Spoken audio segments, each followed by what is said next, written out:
The paper curled inside the stove. Snow was falling on the orchard rows outside the kitchen window. March snow. Wet. Heavy. The kind that breaks Baldwin branches, if a farmer does not shake them by hand. Winifred Ashby watched 6 months of her work turn black at the edges. Drawn across that paper was an apple cellar, dug into the side of a limestone hill. Fresh air shafts, stone walls, a cold room, where Baldwin apples could hold their crispness for full months past harvest. Her father slammed the iron door shut. No buyer wants ideas from a girl who weighs what you weigh. Winnie looked at the soot on his fingers. Behind him, her 2 older brothers stood near the kitchen table. Josiah, 20. Caleb, 17. Neither one raised his eyes. She was 18 years old. 230 pounds. And she had just heard her father say out loud what the whole town of Cedar Hollow had been whispering since she was 12. Then let the apples keep rotting, she said. Her father's jaw shifted. Before sunrise, Winnie's wooden trunk was sitting outside in the snow. Before this story is over, decide for yourself whether Winnie was foolish, or whether she had seen something that every grown man in that valley had spent his whole life refusing to look at. Whether the girl they mocked for the space her body took up in a doorway was carrying more inside her than any of them would ever hold. And whether the woman who had come before her, the one whose name no one in that house had spoken in 17 years, had left something behind, up on the ridge waiting. Winnie did not sleep in the barn.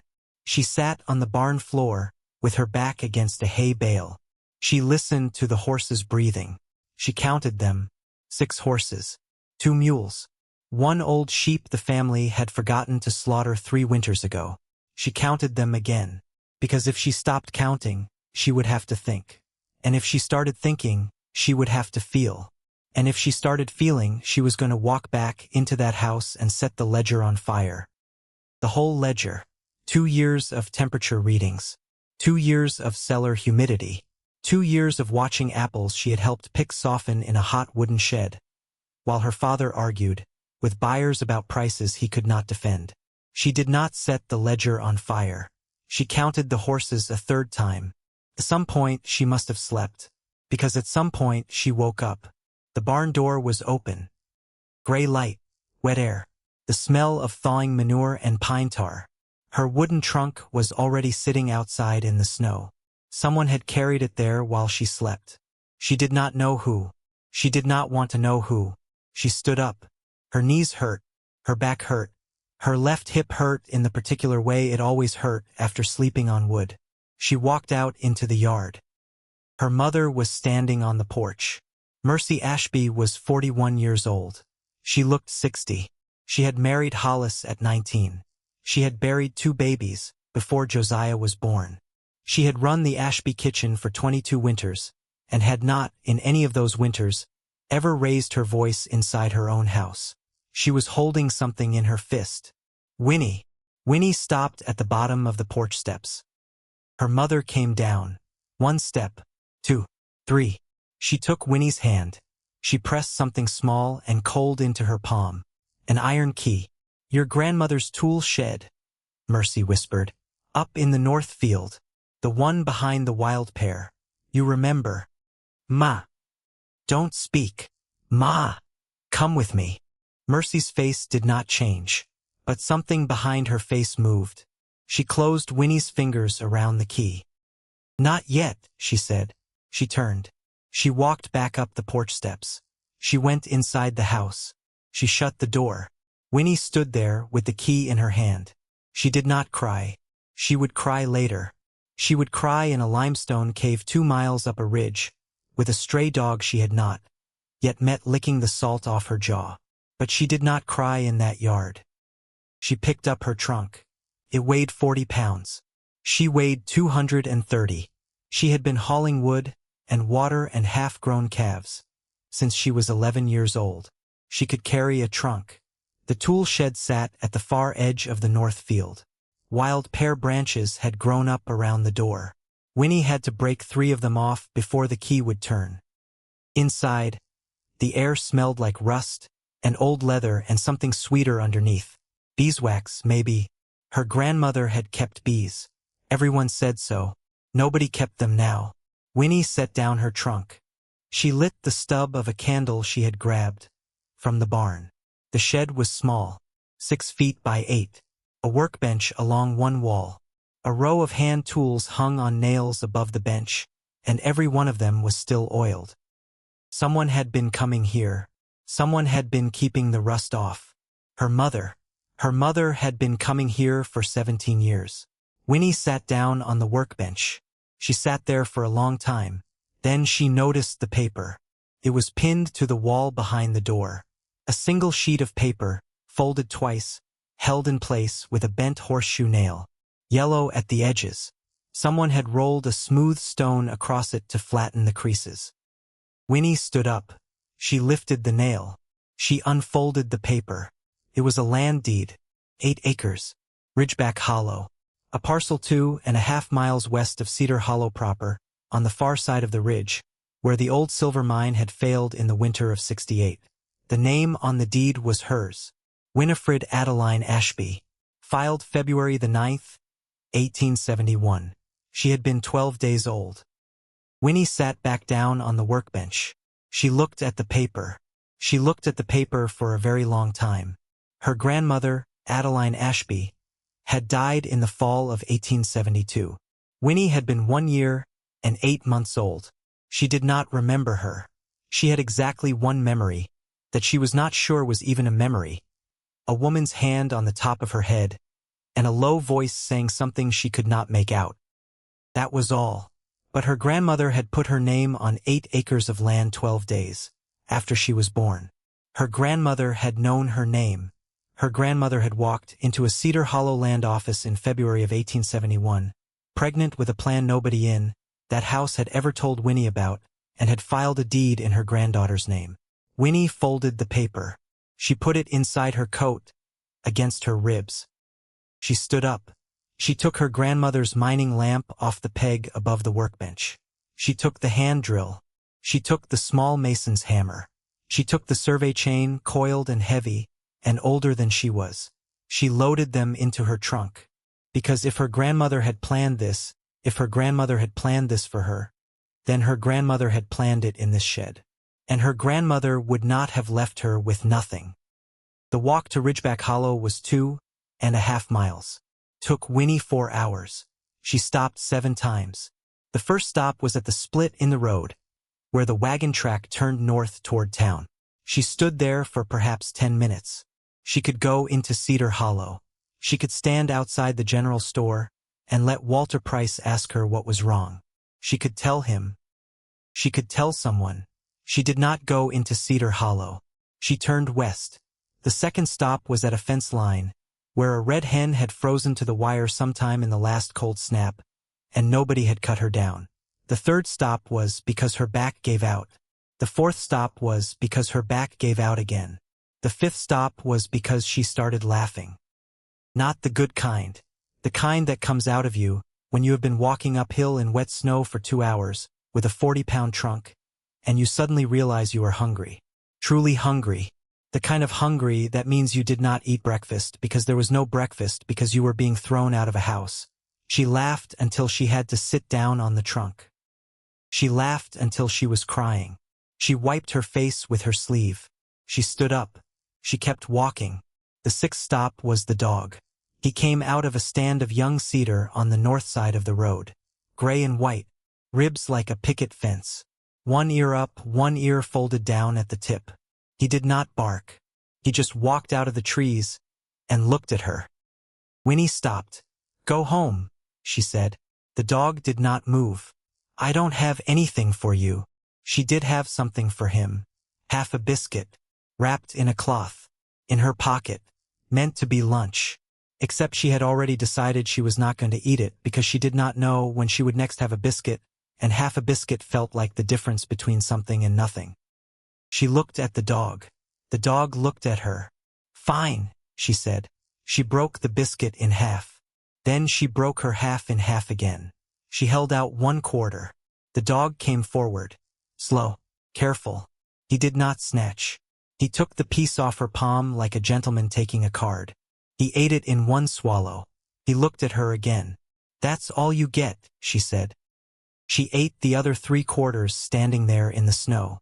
Tasted like nothing. Filled nothing. She picked up her trunk. She started walking again. The dog walked with her. "I did not invite you," she said. The dog did not answer. "I cannot feed you," she said. The dog did not answer. "If you're coming, your name is Juno," she said. "Because I am not walking uphill with a nameless dog." Juno wagged his tail one time. That was the 7th stop. And it was not really a stop. It was just where Winnie's life quietly divided into before and after. The mouth of the old silver mine sat halfway up the west face of Ridgeback Hollow, tucked behind a jut of limestone that hid it from anyone approaching from the valley. Winnie remembered it, not from a story anyone had told her. From her own body, from being small and being carried on a woman's hip up a steep hill, from a hand pointing at a rock wall, from a voice saying, "This stone holds heat better than any building you will ever see." She had been 3, maybe 4. She had never told anyone about the memory, because she had never been sure it was real. She stood at the mine mouth now, and she was sure. The opening was partly blocked by loose rock. She could see where the timbers had rotted and dropped. She could see where snowmelt had washed silt down against the entrance. She could feel, even through her mittens, even 3 feet away, cold air moving out of the hill onto her face. Air was moving. If air was moving, the tunnel had not collapsed. Winnie set down her trunk. She lit the mining lamp. She got down on her hands and knees, which cost her something in both hips, and she crawled through the gap. The tunnel widened after 20 feet, then 30. Then it opened into a chamber that was wider than her father's kitchen and taller than his barn loft. The walls were dry limestone. The floor sloped gently toward the entrance, so any water that came in would run back out. A narrow crack in the ceiling let a thin line of gray daylight through. The lamp flame leaned toward the entrance. Then it steadied. It did not go out. Winnie stood up in the middle of the chamber. She turned in a slow circle. She said, out loud, to no one, "Oh, just that. Oh," because her grandmother had not just picked a piece of abandoned scrubland at random and put a granddaughter's name on it. Her grandmother had picked this. Juno had come inside with her. He was standing near the wall. He was sniffing something. He was sniffing something with the kind of focus dogs get when the thing they are sniffing was made by a human. Winnie walked over. She raised the lamp. There was a mark on the wall. Not a natural mark. A cut, made with a chisel or a strong knife. Deep enough that 17 years of cave damp had not softened it. Letters. Winnie's breath stopped in her throat. She raised the lamp higher. Adeline A. 1867. Winter didn't kill me.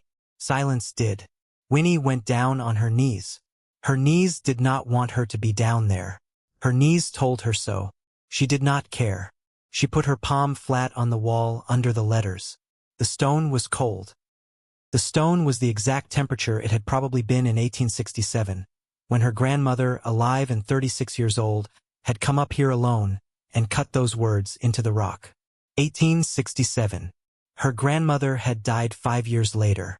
Everyone in Cedar Hollow said it was consumption. Everyone said the winters had been too hard on her lungs. Everyone said Hollis Ashby had done everything he could for his mother. God rest her. God rest her. Winnie had heard God rest her 100 times growing up. She had never heard winter didn't kill me. She had never heard silence did. She sat on the cave floor, and she cried.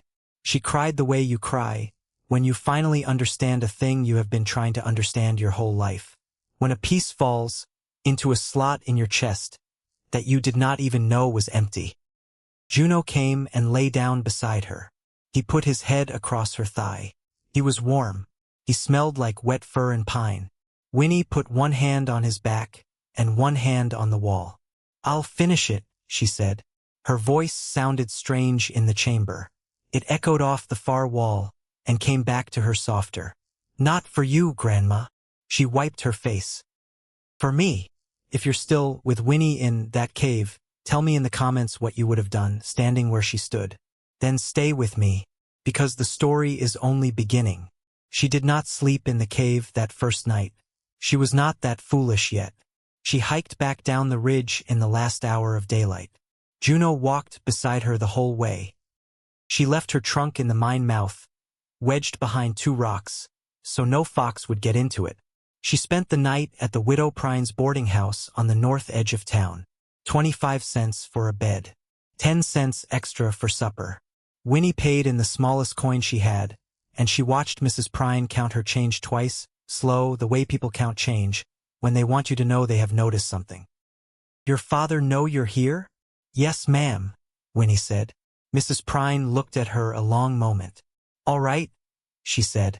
She did not ask again. Juno slept on the porch. Winnie fed him half of her supper and Mrs. Prine did not comment, though she saw. In the morning, Winnie walked to the land office. She unfolded the deed. She put it on the counter. She asked the clerk to confirm it. The clerk was a young man named Everett Doyle. He was maybe 20. He had ink on his knuckles, and a mustache he was still trying to convince to grow in. He looked at the deed. He looked at Winnie. He looked at the deed again. "This is you. That's me. This was filed 18 years ago. That's what it says.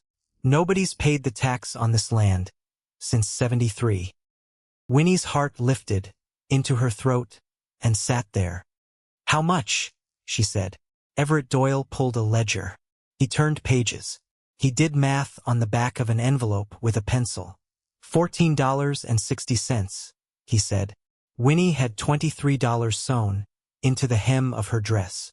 She had sewn them there over the course of 2 years, 1 coin at a time, from butter money her mother had let her keep, and from a summer she had spent picking blackberries for the Halloran Vineyard, which was 2 miles from home and which had paid her because she could pick faster than any boy in the county. She reached under the table. She worked a seam. She counted out $15. "Give me the receipt," she said. Everett Doyle gave her the receipt. She walked out of the land office with $8.40 left in the world, 8 acres of stone hillside in her name, free and clear, and a dog on the boardwalk waiting for her. News moves fast in Cedar Hollow. By noon that day, Josiah had come into town on the buckboard and had been told by 3 different people at 3 different counters that his sister had paid her back taxes on the old Grissom parcel and was setting up on it. He came looking for her. He found her outside the feed store. She was buying oats. Small sack. Cheap oats. The kind you feed a mule who is being punished. "Winnie," she turned.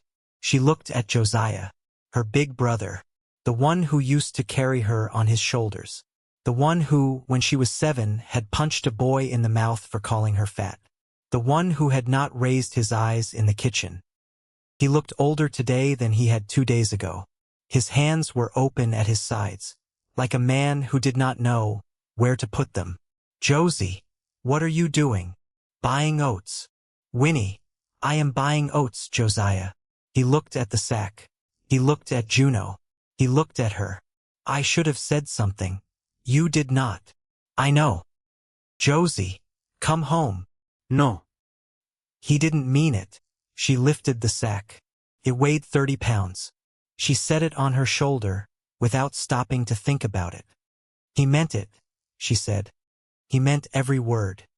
"Winnie, go home, Josie." She walked past him. She walked down the boardwalk. She did not look back to see if he was still standing there. He was still standing there. He stood there for a long time. Winnie did not go back to her father's house.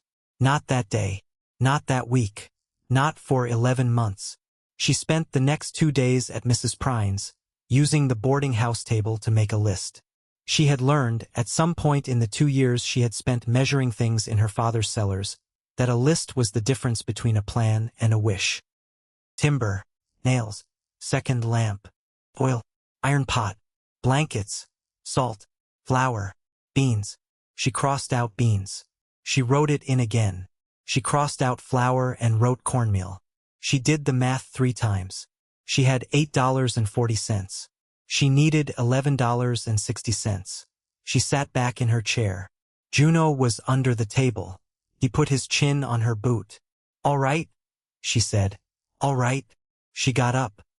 She walked down the stairs. She walked out into the street. She walked 4 blocks to a small yellow house on the edge of town, where a woman named Ruth Bell lived alone. Ruth Bell had been Winnie's teacher when Winnie was 9. She was 55 now. Her husband had died in a logging accident 2 years earlier. She took in mending. She grew a small garden. She was, in the way of certain women in certain small towns, both universally respected and quietly poor. Winnie knocked on Ruth Bell's door. Ruth opened it. Ruth had a piece of bread and butter in her hand. She looked at Winnie. She looked at Juno. "You'd better come in," she said. Winnie sat at Ruth Bell's kitchen table. She drank tea. She ate 2 slices of buttered bread.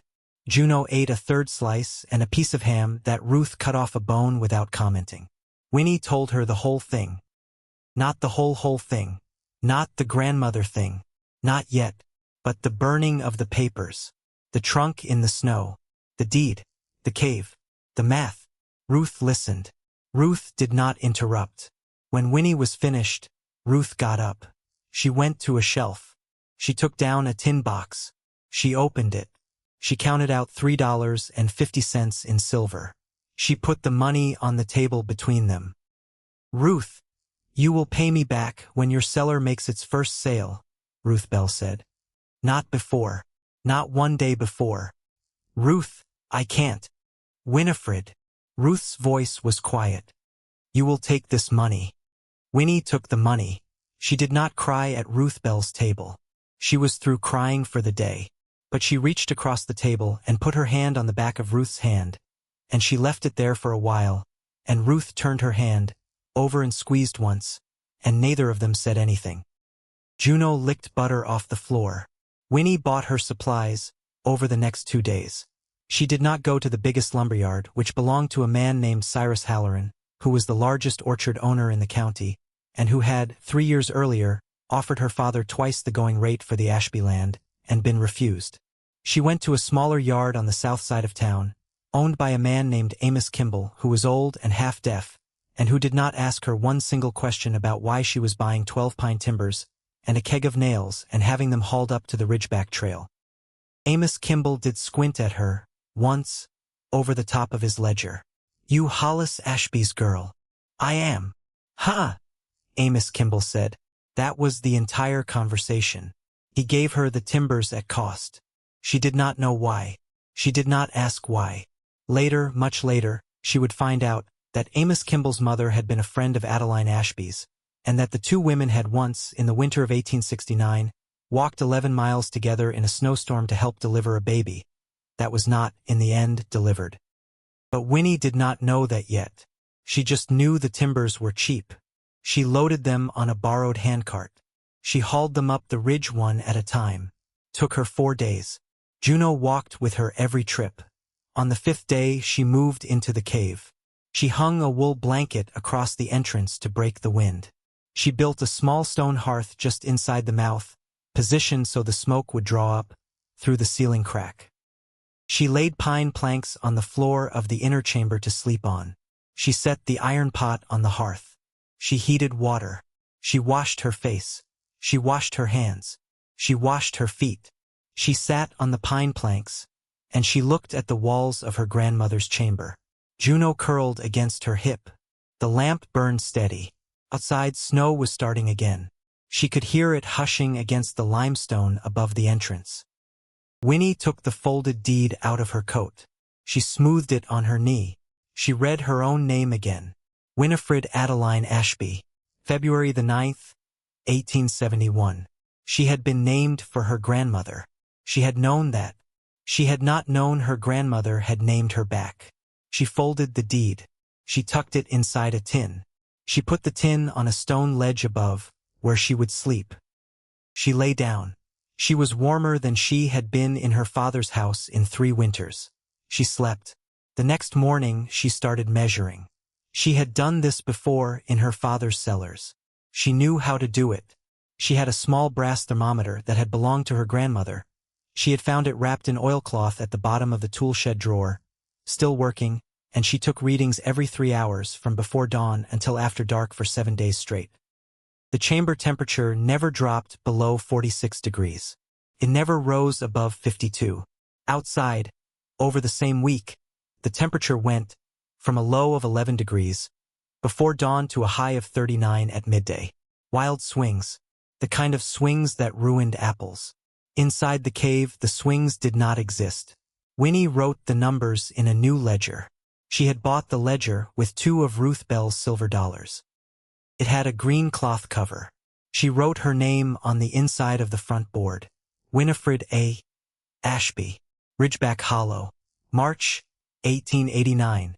She underlined the year. The first person to climb up the ridge to find her was not her father, not her mother, not Josiah. It was Silas Boone. Silas Boone owned a small dairy operation on the flat land east of Cedar Hollow.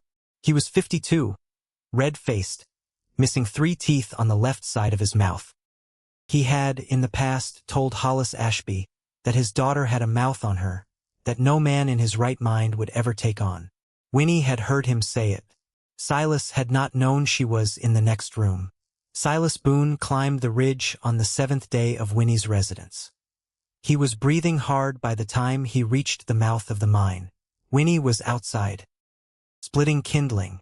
Juno sat 6 feet from her, watching Silas the way dogs watch men they have decided against. "Miss Ashby, Mr. Boone. Word in town is you've moved up here. Word is accurate." He looked around. He looked at the pile of pine timbers. He looked at the cave mouth. He looked at Juno.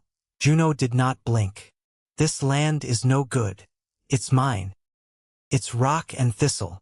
It's mine, Mr. Boone." He pushed his boot against one of her stacked timbers. "You'll bury yourself in that cave, girl." Winnie drove the axe down into the chopping block. Hard, loud. Juno stood up.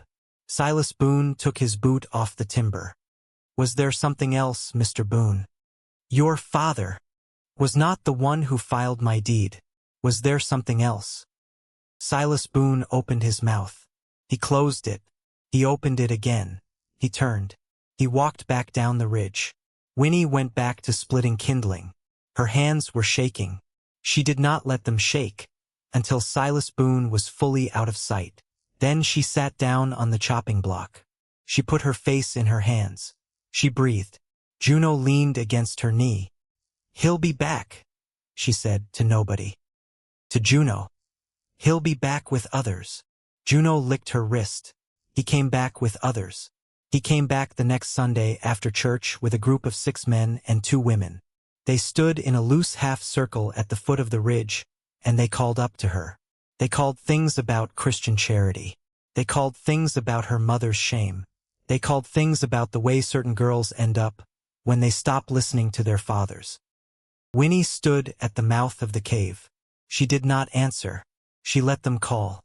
Juno stood beside her. He did not bark. He simply stood with his ears forward and his weight low, and he watched. After 20 minutes, they got tired. They went home. Winnie went inside. She sat on the pine planks. She was breathing shallow. Her whole chest hurt. She looked at the wall. Adeline A. 1867. "Winter didn't kill me. Silence did." She put her hand on the letters. "I hear you, Grandma." She did not cry.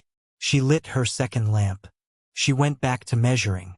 10 days later, on a gray afternoon, with sleet coming sideways off the ridge, a man Winnie did not know climbed the trail to her cave mouth and stood there in the wet, holding his hat in his hands. He was old, wiry, beard gone white, eyes the color of river ice. His accent when he spoke was Welsh. "Miss Ashby." "Yes." "Owen Reeve. Minor. Retired." "I know your name." He nodded slowly. "I knew your grandmother." Winnie did not move. Juno stood up beside her. Owen Reeve took 1 step closer, and then, seeing Juno, stopped. "I helped her dig the first 10 feet of this chamber," he said quietly. "In the fall of 1867. She paid me in bread and in coffee and in 1 silver dollar. She swore me to keep quiet. I have kept quiet for 22 years. Winnie's mouth opened. It closed. It opened. "I am here," Owen Reeve said, "because I heard you were up here, and because I am 81 years old, and I would like, before I die, to help finish the thing I helped her start." Wind moved through the pines below the cave. Juno sat down slowly. Winnie stepped aside from the entrance. "Come in out of the sleet, Mr. Reeve," she said. "There's coffee on." Owen Reeve drank his coffee black. He drank it slow. He drank it standing up, one hand on his mug, one hand on the limestone wall of Winnie's chamber, palm flat, the way a man touches a horse he used to own. He did not look at the letters cut into the stone. He did not need to. He had watched them being cut. "She was 5 months along when she carved that," he said, quiet. "With a baby, that did not live past the winter." Winnie's chest went still. "I did not know. No one told you. No one told me." "Your father was 4, Owen said. "He would not remember. He would not want to." Owen looked at her for a moment. Then he nodded. "She never told anyone she was up here. Not even my grandfather. Especially not him." Winnie waited. Owen Reeve did not go on right away. He turned his mug in his hands. He looked at the crack in the ceiling, where the daylight came through. "He hit her, Miss Ashby." Winnie's chest went still a second time. "Not often. Not the way some men do. But hard enough. Once, twice a year. The way a man hits a thing he is afraid of." He was afraid of her. He was afraid of what she could do. Owen took a slow breath. She could read weather, Miss Ashby. She could read soil. She could stand in a field in September and tell you within 2 days when the first frost would come. And she was right. She was right every single time. Your grandfather could not stand it. So he mocked her for it. And when the mocking stopped working, he raised his hand. Winnie felt something old and cold move up her spine. "Did my father know?" "Your father was 4 when the baby died. He was 9 the last time it happened." "Did he know later?" Owen Reeve looked at her. "Miss Ashby," he said, "a boy who grows up in that house does not need to be told. He learns it in his hands." Winnie did not answer. She could not answer, because if she opened her mouth, the thing that would come out was not a word. It was a sound, and she did not want to make that sound in front of a stranger, even a stranger who had known her grandmother, even a stranger who had come up a mountain in sleet to tell her the truth. She got up. She poured Owen more coffee. Her hand was steady. Her hand was steady because she willed it to be steady. "How much of this chamber did you dig?" she said. Owen accepted the mug. 10 feet in from the original mine cut. She wanted 20. We got 10 before her time ran out. Her time? Your grandfather noticed she was gone one Tuesday afternoon. He came looking. He found her at the bottom of the ridge, walking home. He took her home. He did not let her out again. For how long? 5 years. Winnie sat back down. Juno moved his head to her other boot.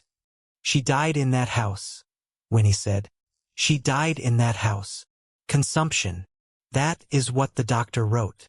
"But," Owen Reeve did not answer. He did not need to. He came up the ridge every 3rd day after that. Not to teach. Not at first. Just to sit. He would come in the late afternoon. He would sit on a flat rock outside the cave mouth. He would smoke a small clay pipe. He would look out over the valley. Winnie would work. Sometimes she would talk. Sometimes she would not. Juno decided on the 3rd visit that Owen Reeve was allowed. He put his head on Owen's knee. Owen scratched behind his folded ear. "Good dog," Owen said. "He decided on his own," Winnie said. "Best kind." The work was slow. Winnie's body did not move the way a smaller body would have moved. She could not squat. Not for long. Her knees would lock, and she would have to grip a timber and haul herself upright, and every time she did it, something in her lower back sent a hot, bright line up her spine. She learned to work sitting down. She built a low stool from a cross-cut of pine, 8 inches high. She would drag it wherever she was digging, and she would sit on it, and she would work from that height. She tied a length of rope to a heavy iron ring that Owen helped her hammer into the ceiling above her sleeping planks. When she needed to stand up, from lying down, she would grip the rope, hand over hand, and haul herself upright. The first time Owen watched her do it, he did not say a word. The second time, he said, "Clever." Winnie laughed. "Short, sharp. I have had 18 years to figure out how to stand up, Mr. Reeve." "I imagine you have." He did not offer to help her. He never offered to help her. He offered, instead, to bring her a second iron ring. He said he had one at his cabin. He said it was doing nothing. He brought it up the next Tuesday. He hammered it into the ceiling above her workbench. He did not say why. Winnie did not ask. But that evening, when she was drilling into the far wall, she reached up and gripped the second ring, and she pulled herself upright without her back seizing. She stood there for a moment. She looked at the ring. She said, out loud, to the dark chamber, "Thank you." Owen was 2 miles away. He did not hear her, but she said it anyway. The first 6 weeks of digging were only extension. Winnie widened her grandmother's original 10 feet by another 14. She cut into fresh limestone. She learned the rhythm of a hand drill in soft rock. She learned to sharpen a chisel. She learned to read the wall, where the stone would give clean, where it would spall, where a hidden seam of harder rock would eat her tools, before it gave up an inch. Owen taught her the arch, the weight of a mountain. He said one afternoon in late April, "Is not a thing you fight. It is a thing you redirect. You build the arch. You let the mountain push down on the arch. The arch pushes the weight out sideways into the walls. The walls push it into the earth. The earth does not mind." Winnie sat on her low stool. She listened. "Your grandmother knew this." "How?" "She read it in a book. In 1866. A book about Roman cisterns. Her cousin sent it to her from Pennsylvania. She read it 4 times. Winnie closed her eyes. She could see her grandmother.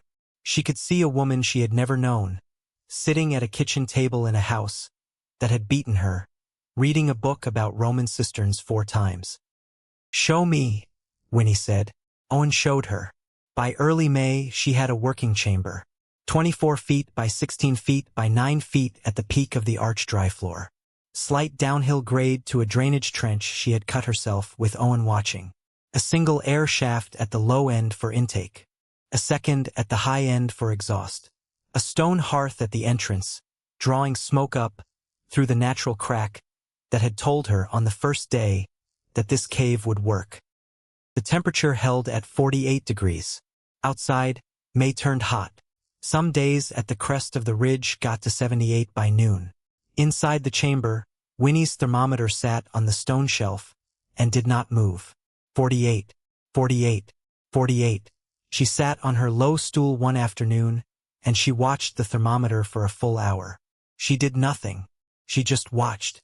She was watching a thing her grandmother had believed in 1867 working. On a Thursday in the second week of May, Winnie walked down into Cedar Hollow to buy salt. She had been down twice before, in April, and both times she had gone in at first light and been out again before the town was fully awake. This time she went in at mid-morning. She walked into the general store. Walter Price was behind the counter. He was 58, widowed.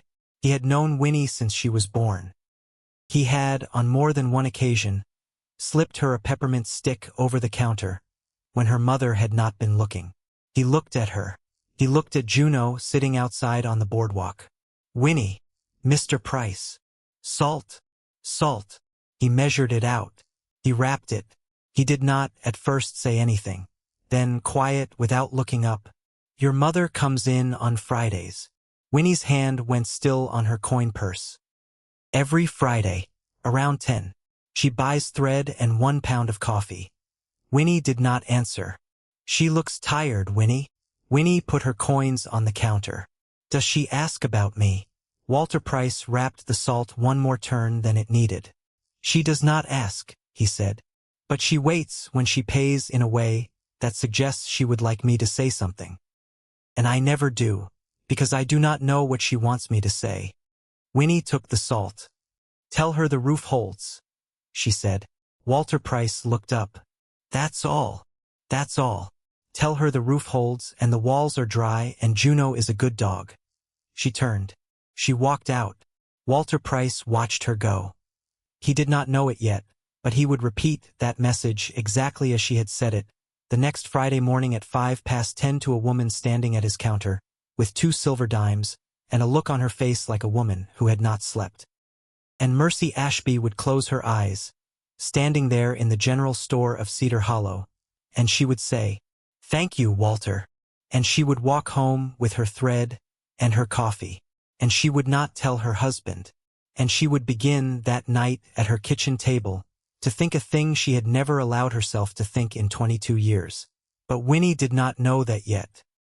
Winnie walked back up the ridge with 2 pounds of salt, and a dog, and a chest that felt 1 inch less tight than it had felt in the morning. If Winnie's story is holding you, hit that like button now. Tells me to keep going. And she has a long climb ahead of her still. The first apples came in September. Not from her own trees. She had no trees. She had gone, in late August, to visit a man named Elias Corbin, who owned a small unheated orchard on the north side of the county. Elias was 73. His wife had died in June. His 2 grown sons had moved to Portland. He could not, alone, pick and haul, and sell the apples his 40 trees would produce that fall. He was going to let them rot. Winnie sat at Elias Corbin's kitchen table, and she made him an offer. "I will pick," she said. "I will haul. I will store. When I sell, you get 60 cents on the dollar. I keep 40. Storage where? My cellar. Ridgeback. That cave they talk about. That cave." Elias Corbin looked at her for a long time. "My wife knew your grandmother," he said. "So I hear. My wife said Adeline was the smartest woman in this county." Winnie did not answer. "My wife also said that when Adeline died, this county lost something it did not know it had, and would never get back." "Mr. Corbin, 70 cents on the dollar. Not 60. Winnie blinked. "That's too much. You are picking my apples with your own back. You are hauling them with your own cart. And you are storing them in a room your grandmother started digging when I was a young married man." 70. Winnie put out her hand. Elias Corbin shook it. His hand was thin, warm, older than she had expected. "Grandma would have liked you," he said. Winnie did not trust her voice. She just squeezed once. She left. She picked Elias Corbin's orchard in 9 days. She picked from a low stool with a padded top that she dragged along the rows. She picked what she could reach standing. She picked what she could reach kneeling. For the highest branches, she hired the youngest Corbin grandson, a boy of 11, and she paid him in apples, and in 1 nickel per hour of work. The boy thought this was the best deal he had ever made in his life. He told everyone in his school about it. By the end of the 2nd day, 3 other boys had shown up. Winnie hired all of them. She paid them in apples. She said no to money. She had none to give. The boys did not care. Apples in September were a luxury. Apples that had not been passed through their grandmother's preserving jars first were unheard of. Winnie's picking crew of 4 small boys and 1 large woman brought in 1,100 bushels of Baldwin and Northern Spy in 9 days. She hauled them up the ridge in the borrowed handcart. 200 bushels at a time. 21 trips. She lost 8 pounds in 9 days and did not notice until Owen Reeve told her, standing at the cave mouth with his arms crossed, "You're wearing your dress different." "I am not." "You are. It hangs off you." She looked down. Her dress hung off her, not by much, but by enough that Owen, who had known her for 6 months, had noticed. "Eat more, Miss Ashby." "I will." "That is not a suggestion." "Yes, Mr. Reeve." She did not, in fact, eat more. She was too tired. But that night she sat on her sleeping planks, with Juno's head on her thigh, and she took her own wrist in her hand, and she felt the bone under the skin, and she thought, this body has done all of this. She sat with that for a long time. This body picked those apples. This body hauled them up this ridge. This body dug this room out of a mountain. She looked at her hand in the lamplight. This body is not the problem. Juno sighed in his sleep. It has never been the problem. She turned down the lamp. She lay down. She said, out loud, to the dark, "You are enough." The words came out strange, cracked, like she had never said them before, because she had never said them before. "You are enough." She said it a second time. "Just as you are." 3 times was enough. 3 times was more than she had ever given herself in her life. She lay in the dark, with her hand on Juno's back, and she believed, for the first time, one true word of it. She sold her first apples on the 12th of November. She loaded 3 barrels onto the handcart. She hauled them down the ridge in the pre-dawn dark. She walked into Cedar Hollow with the first gray light. She rolled the first barrel into Walter Price's store at 7:10. Walter Price was sweeping. He stopped sweeping. He looked at the barrel. "Winnie, Mr. Price, that better not be what I think it is." "It is exactly what you think it is." He pried the lid. Baldwin apples. Firm. Bright. Not one bruise.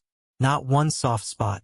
They smelled the way apples smell in October, 3 weeks after Cedar Hollow's own apples had gone soft in their sheds and lost their sweetness to warm air and time. Walter Price picked one up. He cut it with his pocket knife. He tasted it. He chewed slow. He swallowed.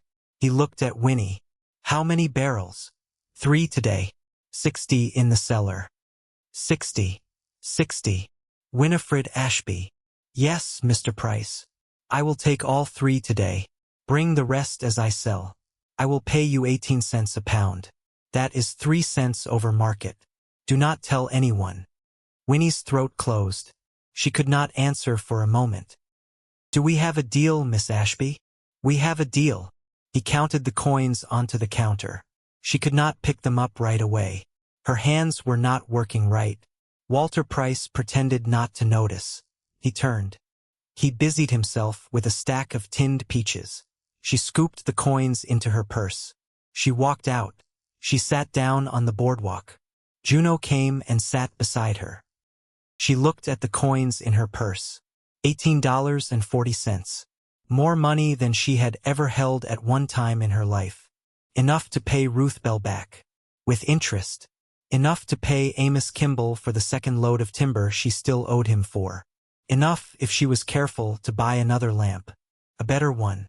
One that would last her the whole winter. She sat on the boardwalk and she looked at the coins. She did not cry. She had done her crying at Ruth Bell's table. She had done her crying in the cave. She had done her crying on the ridge trail with the biscuit in her hand.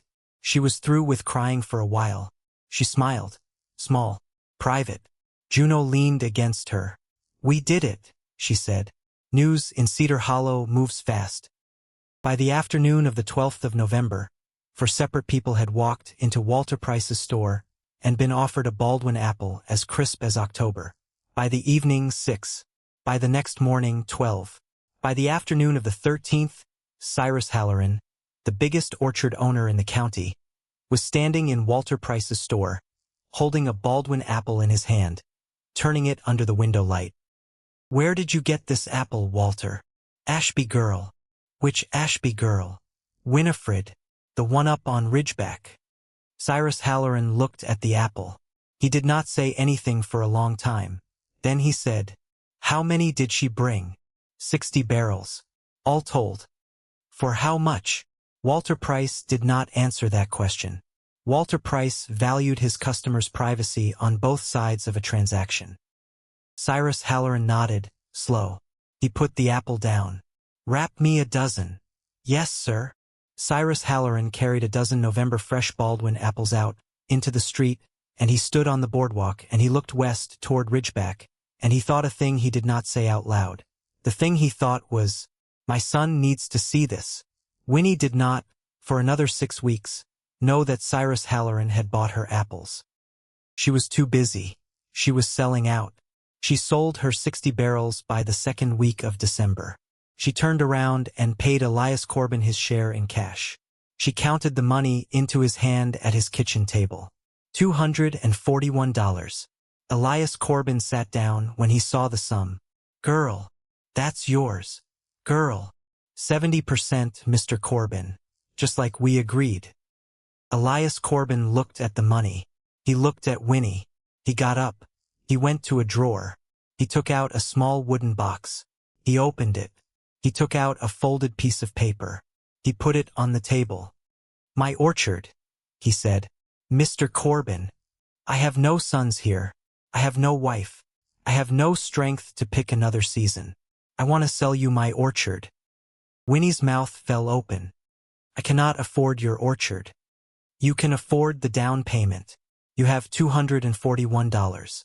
Give me $80. Pay me the rest in shares of profit over 5 years. If you die, God forbid, before it is paid, my grandsons in Portland inherit the debt only, not the land. The land is yours from today. Winnie stared at him. Because I would rather see this orchard picked by someone who knows what to do with it than see it rot for the sake of a stranger with cash. Winnie could not, for a moment, speak. Elias. Yes. You do not know me. I knew your grandmother. He tapped the paper. I knew your grandmother, Winnie. She signed the paper. She counted out $80.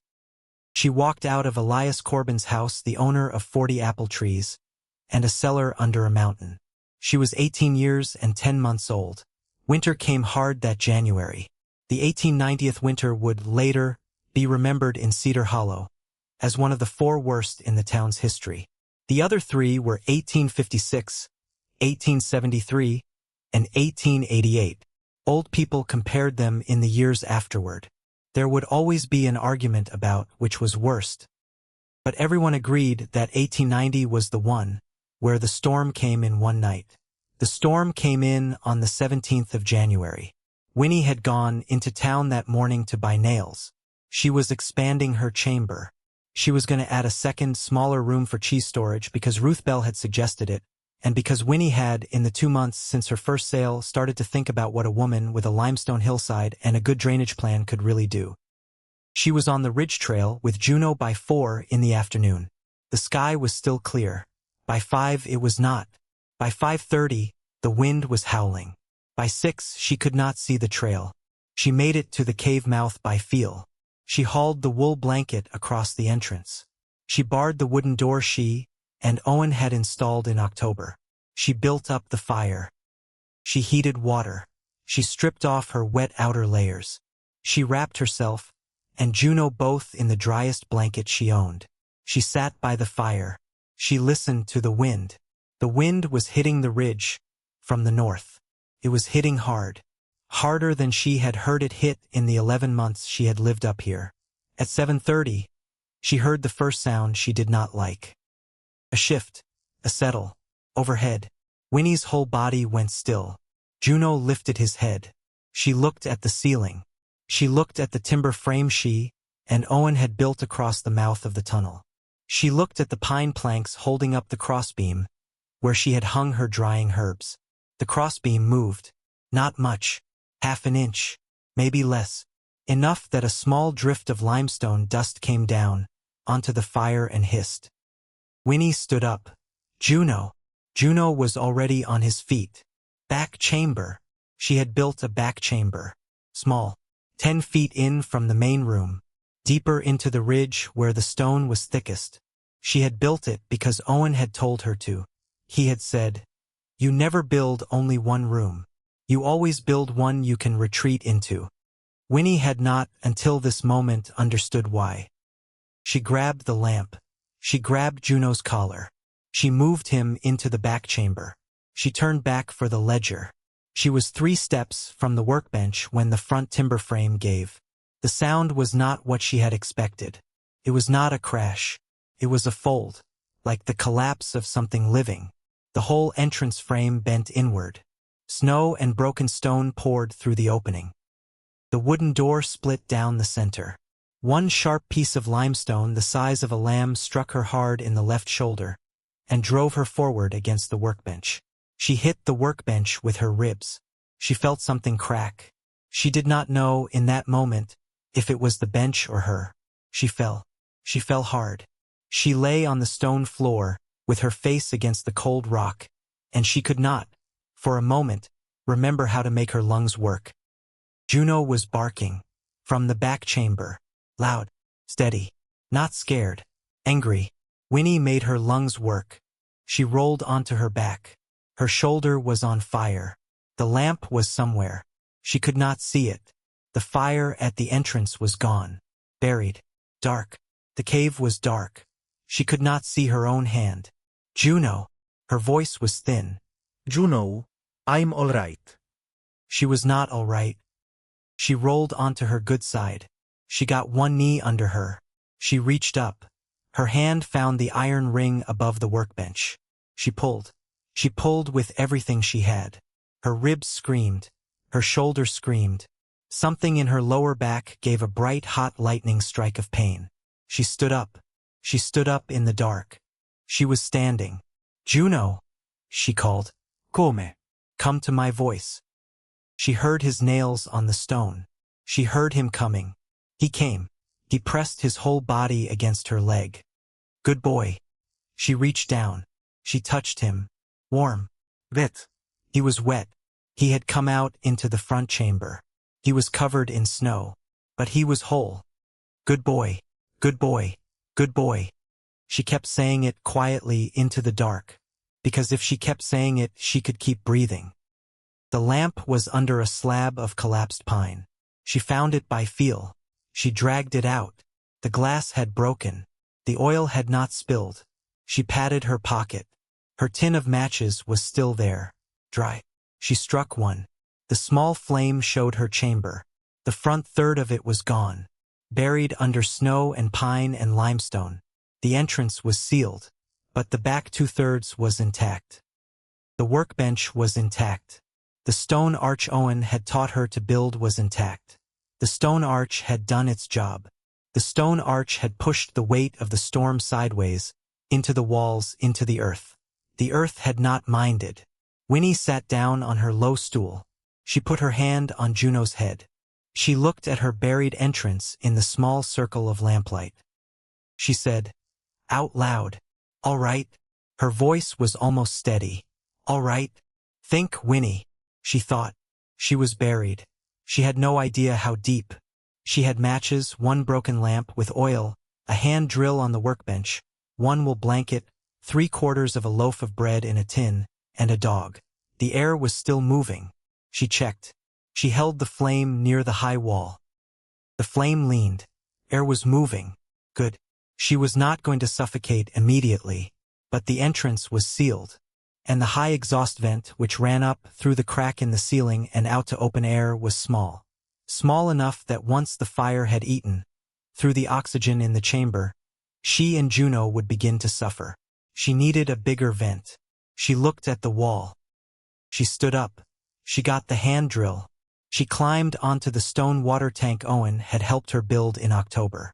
She set the drill against the wall next to the existing exhaust vent, 3 inches to the left, at a spot where she knew the limestone was thin. She began to turn. Her shoulder screamed. She turned anyway.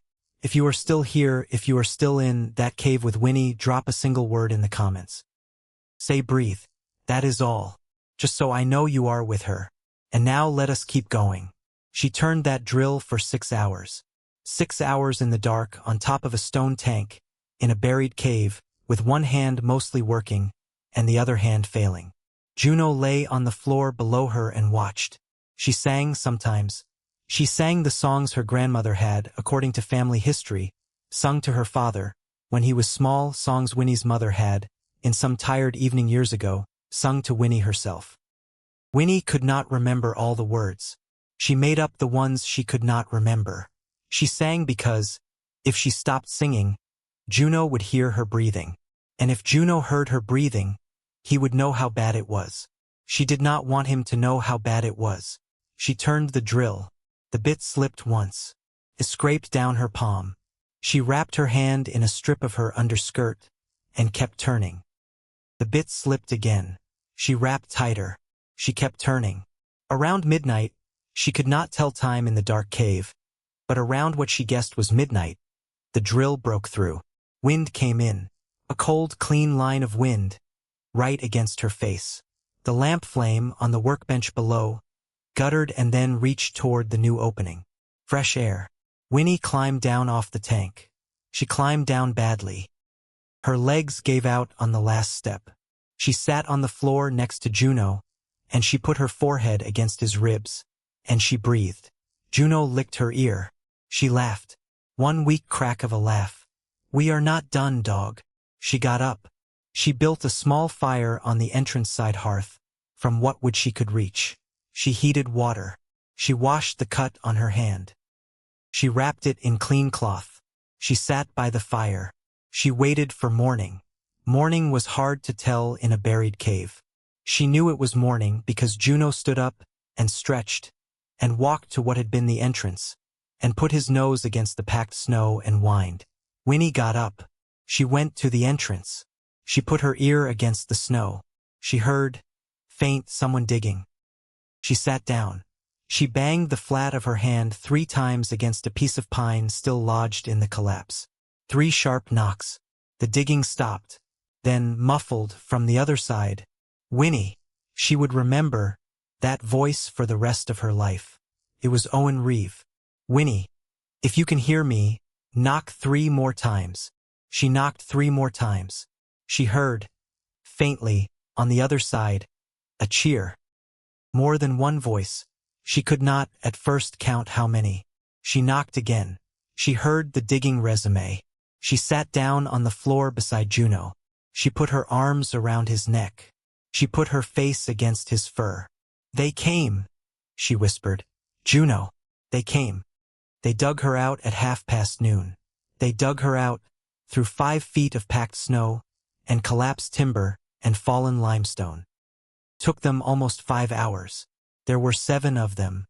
Owen Reeve, Walter Price, Elias Corbin, Amos Kimball, Ruth Bell, 55 years old, with a shovel that was almost as tall as she was, the oldest Corbin grandson, and the 7th, standing at the back, saying nothing, digging without stopping, was Winnie's mother, Mercy Ashby. She had walked 3 miles up a ridge trail in fresh snow, in a wool coat that was not warm enough, with a shovel she had taken from her own barn without asking her husband. She was there. She was the first person Winnie saw when the last of the snow gave. Winnie crawled out through the opening they had made. She stood up in the light. She was covered in dust and blood and cave grit. Her hair was in her face. Her left arm was hanging wrong. Her mother took one look at her, dropped the shovel, and crossed the space between them in 4 strides. She caught her daughter. She held her. She did not speak. Winnie put her forehead against her mother's shoulder. Neither of them spoke. They stood there for a long time. The other 6 people on that ridge did not look. They turned. They gave the 2 women the only privacy that a ridge in daylight in front of 6 other people could give. Owen Reeve turned to Ruth Bell. Ruth Bell was crying. Owen Reeve was not crying, but his mouth was a hard line. "She built the arch," he said quietly. "The arch held. That is why she is alive." Ruth Bell nodded. She wiped her face on her sleeve. "She built the arch," she repeated. Owen was speaking, though he did not know it, to Adeline Ashby, who had died in 1872, who had cut her name and 1 line of truth into a limestone wall, who had, 23 years earlier, taught a Welsh miner named Owen Reeve to build an arch, and below him, in the shelter of a cave that had held a big young woman, and her mother stood in a silent embrace neither of them was ready yet to end. Mercy Ashby did not stay. She held her daughter for almost 10 minutes. Then she stepped back. She wiped Winnie's face with the sleeve of her own coat. She looked at Winnie's shoulder. "You need a doctor. Later. Now. Ma." "Now, Winifred." Winnie's throat closed. "Ma. Come with me." Mercy Ashby's face did the thing it had done on the porch in March. Something moved behind it, quick, and then was still. "Not yet." "When?" Mercy looked at her. For a long moment. "Soon, baby." She reached up. She smoothed Winnie's hair back from her forehead. "Sooner than you think." Then she turned. She picked up her shovel. She walked to the ridge trail. She walked down it, alone, in the snow, back toward her husband's house. Winnie watched her go. She stood there watching until her mother was a small dark shape at the bottom of the ridge, and then a smaller shape at the edge of the orchard, and then no shape at all. Ruth Bell put a hand on Winnie's good shoulder. "Come on, honey. She'll come." "I know, honey. She'll come, Ruth," she said soon. Ruth Bell squeezed her shoulder. "I know she will." They took Winnie down to Ruth Bell's house. The doctor came. Her shoulder was dislocated, not broken. He put it back in with a sharp pull, and a sound Winnie preferred not to remember. 2 of her ribs were cracked. He wrapped her chest. He told her not to lift for 6 weeks. Winnie thanked him. She paid him in $1 silver. She lay in Ruth Bell's spare bed for 2 days. Juno slept on the floor beside her. Ruth Bell brought her broth and bread and once a slice of pie with a small hard apple in it that had come from Winnie's own cellar and had somehow made it into Ruth's kitchen through the general store. "That's mine," Winnie said, tasting it. "It is." "How?" "Walter," Ruth said. "He said you should eat one." Winnie ate every bite. She went back up the ridge on the 3rd day. Owen Reeve had, in her absence, cleared the collapsed entrance and stacked the salvageable timbers. He had also, without asking, begun to sketch a new entrance frame on a piece of butcher paper. He handed her the sketch. "South-facing," he said, 30 feet down from the old opening, under the natural rock shelf. The mountain will do the roofing for us." Winnie studied the sketch. "Good. There is one more thing." "What?" "We build a second exit. On the far side. Small. A cow could get through if it had to. A woman could get through if she had to. If one side goes, the other side gets you out." Winnie looked at him. "You are teaching me not to be trapped again." "Yes, Miss Ashby." "Thank you, Owen." It was the first time she had called him Owen. He did not comment. He just tipped his head, slow, and pulled a fresh pencil out of his coat pocket, and got to work. They spent the rest of January, all of February, and half of March rebuilding. Winnie could not lift, but she could measure. She could design. She could point. She could tell Owen and Amos Kimball and 2 boys Amos brought up with him from town where every timber went and why. They built the new entrance under the rock shelf, exactly where Owen had drawn it. Short stone passage. 2 90-degree turns to block wind. Iron strap door. They built the second exit on the far side of the ridge. Narrow. Behind a cluster of young pine. A grown woman could squeeze through it. 2 grown women if they were sideways. They built a stronger arch. By the middle of March, 1 year to the day, since Hollis Ashby had burned his daughter's papers in his kitchen stove, Winnie Ashby stood at the mouth of her rebuilt cellar and looked out over the valley. Cedar Hollow lay in the distance. Gray smoke from 100 kitchen chimneys. The Ashby orchard, small and rectangular, sat at the north edge of town. She could not, from here, see her father's kitchen window. She could see the north field, though. She could see, tiny at that distance, the outline of her grandmother's tool shed. Juno sat beside her, older now, filled out, his coat glossy, from a winter of good food. Winnie put her hand on his head. "We are only halfway, dog," she said. Juno wagged his tail. "There is a second chamber to dig." Juno wagged his tail again. "And I do not know what is behind that wall." She did not know, yet, that behind the wall she planned to open in August was an underground stream that would nearly drown them both. She did not know, yet, that Owen Reeve would grab her collar and pull her clear of the water with one thin old hand. She did not know, yet, that a killing frost was coming in October that would freeze every apple in Cedar Hollow on the tree, and that on the morning after that frost a wagon would come up her ridge trail with her brother Josiah on the seat. She did not know that her mother, 3 weeks before that frost, would pack 1 canvas bag and 1 wooden work basket and would walk out the front door of Hollis Ashby's house at 4 in the morning and would not walk back in. She did not know any of that.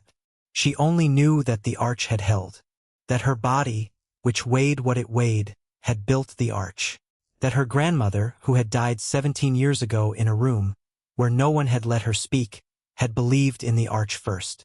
Winnie stood at the mouth of her cellar. She turned her face into the March wind.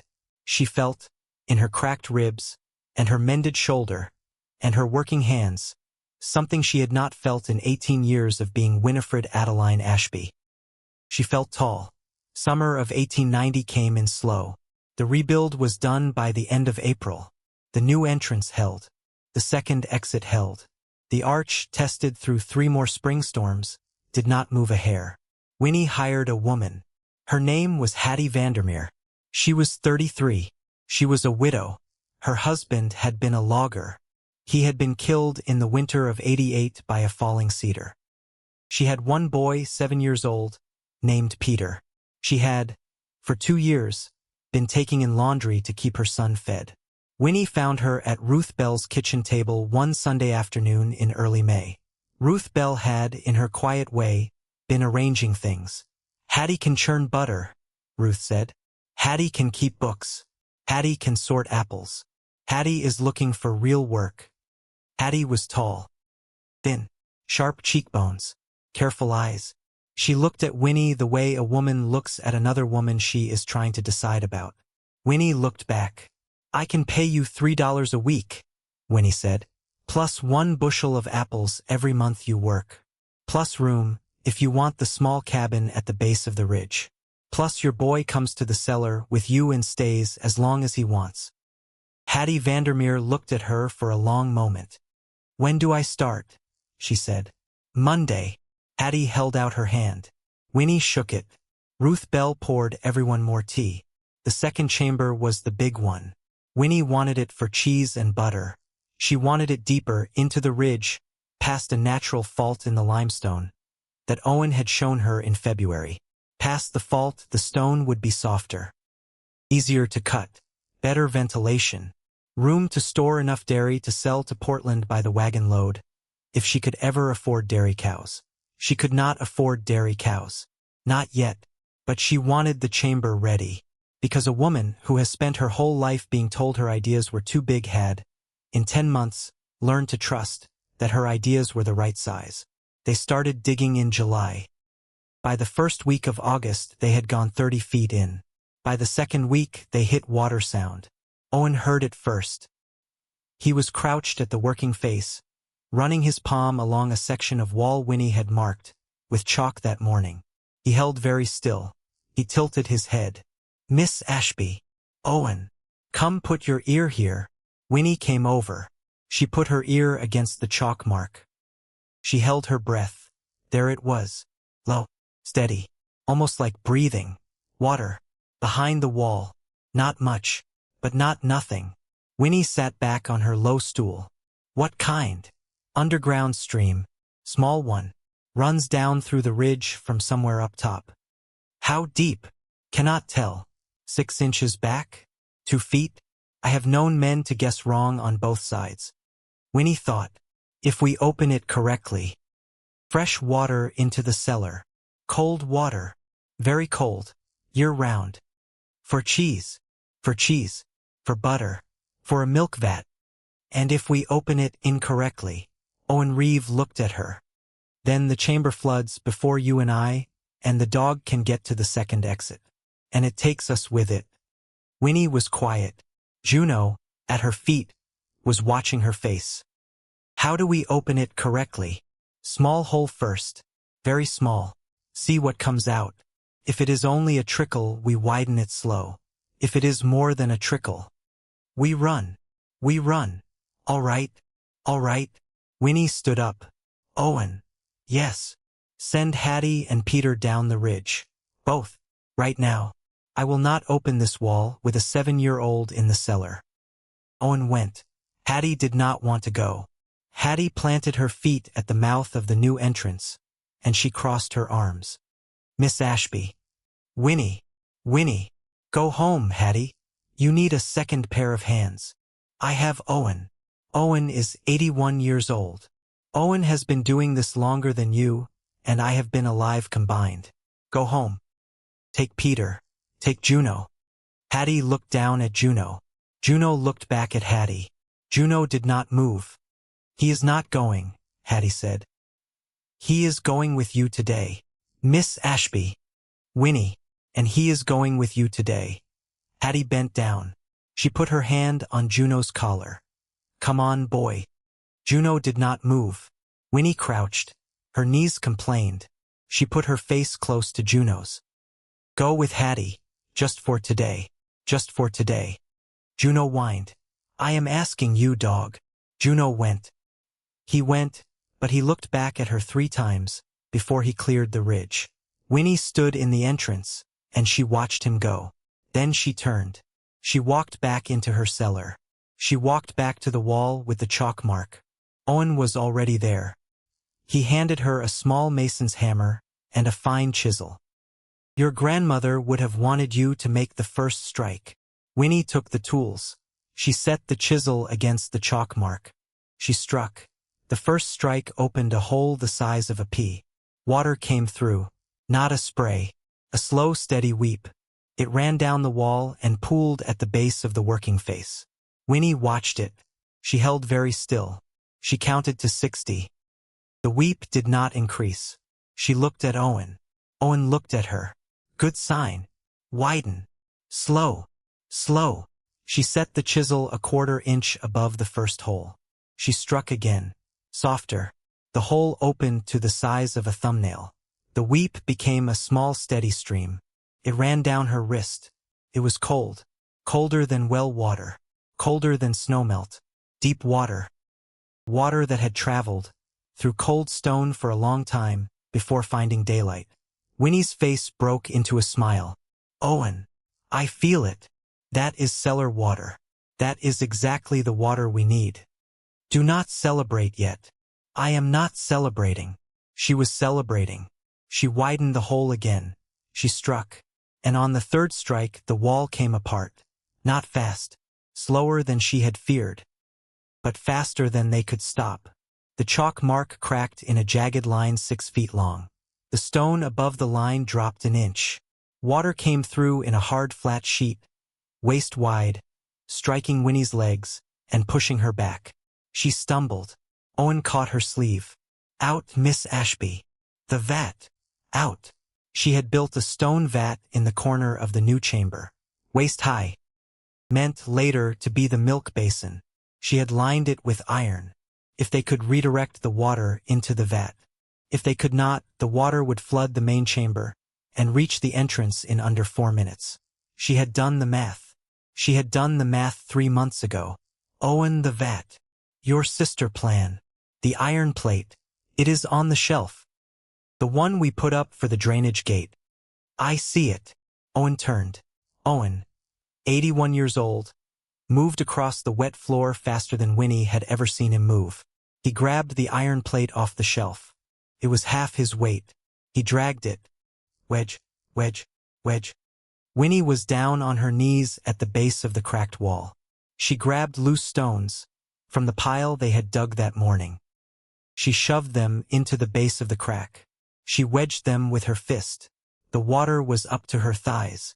Owen. Coming. He came.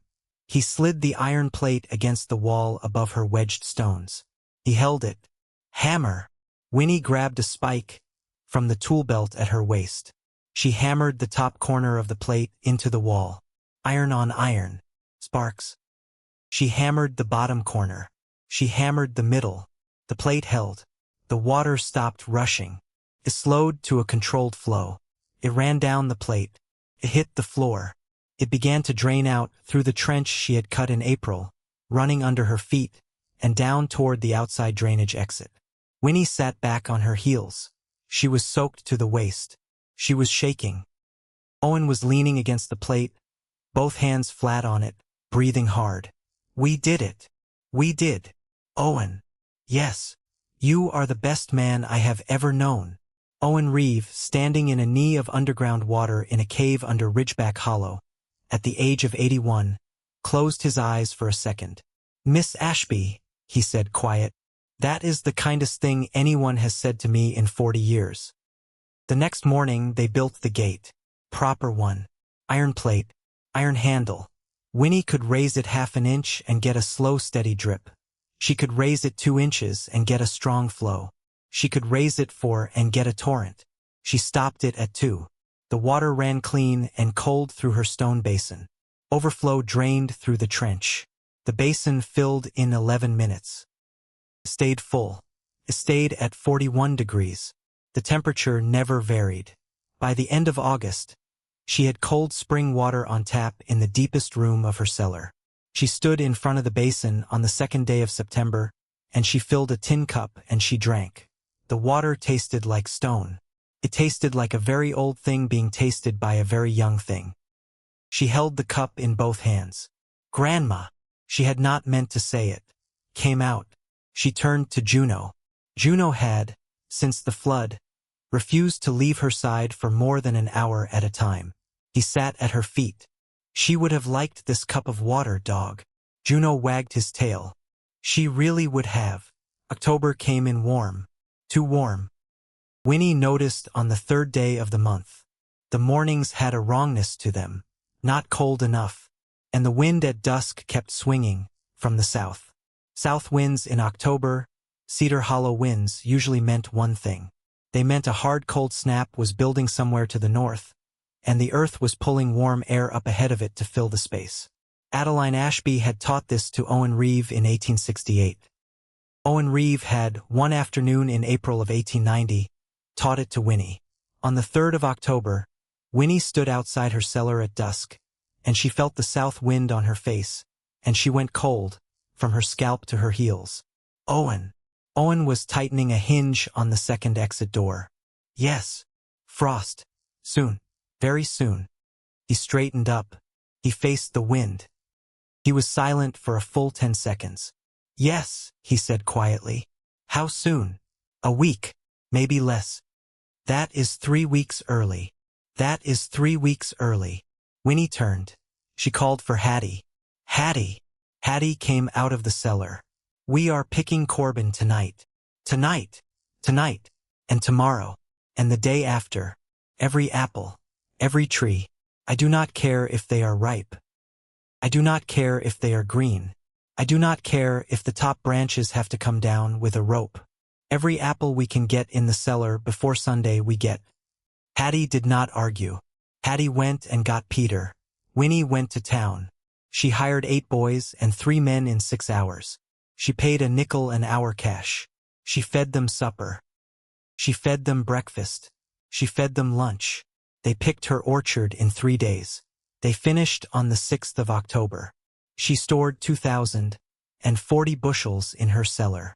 Baldwin, Northern Spy, and 1 row of green Rome Beauty that would not ripen off the tree, but that, in her cold stone basin water, would keep for 8 weeks, and then be perfect for holiday pies in Portland.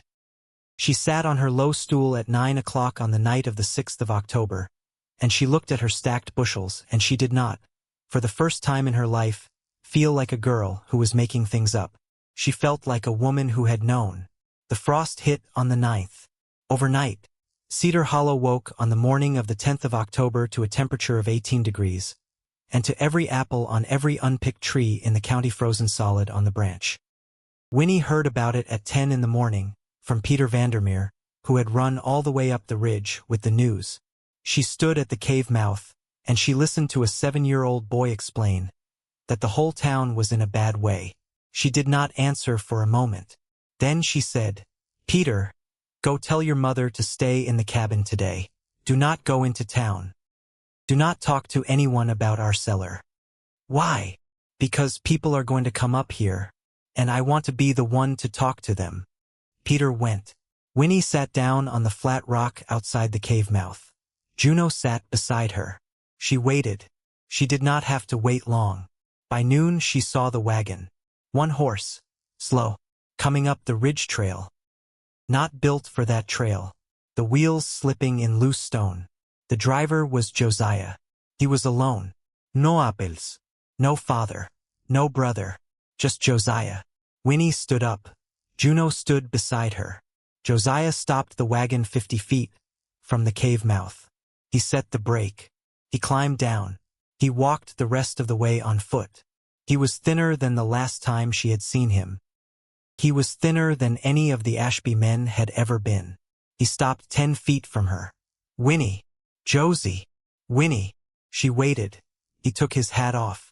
He turned it in his hands. He looked at the ground. We lost everything. She said nothing. Every apple on every tree. The whole Ashby orchard. Gone in one night. She said nothing. Pa cannot come up here.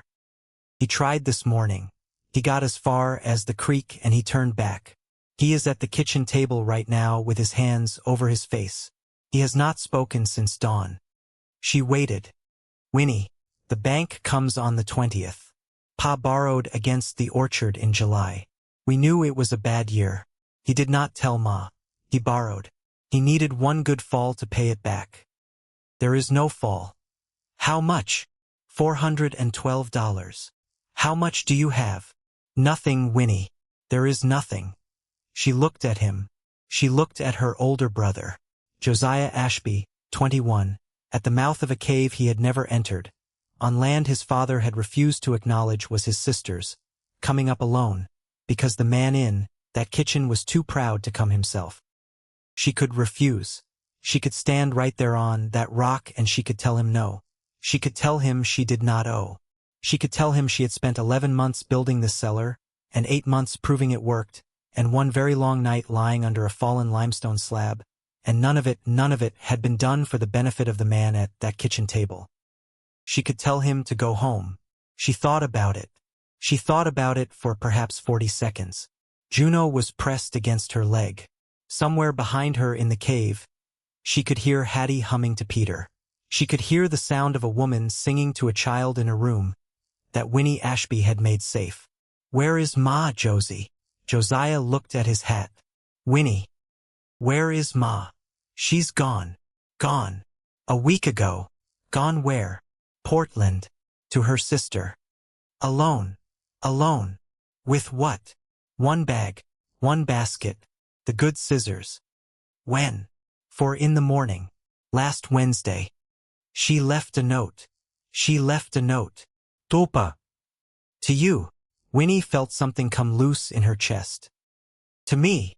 Josiah reached into his coat. He took out a folded paper. It was worn along the crease. It had been carried a long way in a pocket. He held it out.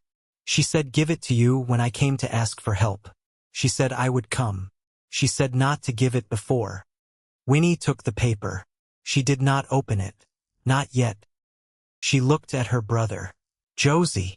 Yes. Go home. Tell Pa I will bring apples on Sunday morning. Enough to sell. Enough to cover his debt to the bank. He will not owe me. He will work for me. He will work in the cellar every day for 1 year. He will be paid $1 a day. He will call me Miss Ashby in front of the buyers. He will call me Winnie in front of no one. Am I clear? Josiah swallowed. You are clear. Go. Josiah put his hat back on. He turned.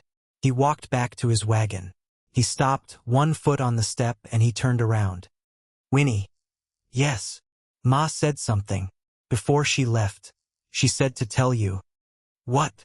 Josiah's voice was very quiet.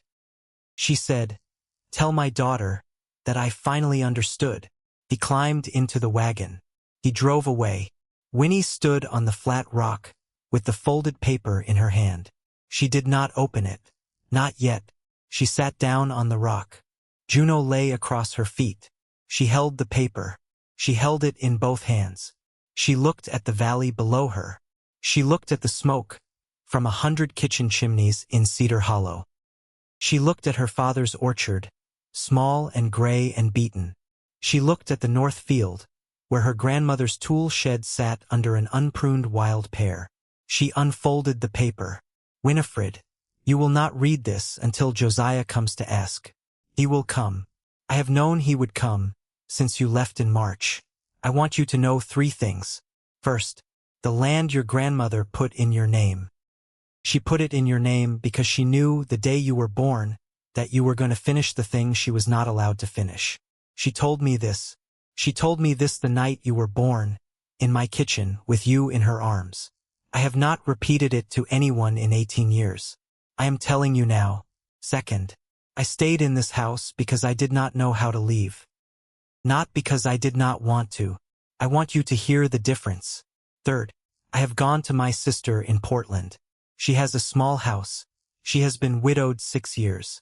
She has a room. She has said yes. I am going to open a small mending shop on Yamhill Street. I have $4 saved, and one working sewing machine, and 41 years of knowing how to make a stitch hold. I will not come back to this house. I will come and see you at Ridgeback in the spring. I will come alone. I will come by train and then by wagon. I will bring you a jar of my apricot preserves. I have never been prouder of any person in this world than I have been of you. Every day, for 18 years. I did not tell you. I am telling you now. I love you, Ma. Winnie sat on the rock for a long time. She did not cry. She was through crying about her mother. She had done her crying about her mother when she was 8, and again when she was 12, and again when she was 15, and again in a cave in the dark 11 months ago. She was now at 18 years and 11 months old doing something new. She was being loved back by a woman who had, at 41, in the last hour of the night, packed one bag and one basket and the good scissors and walked out of a house she had lived in for 22 years.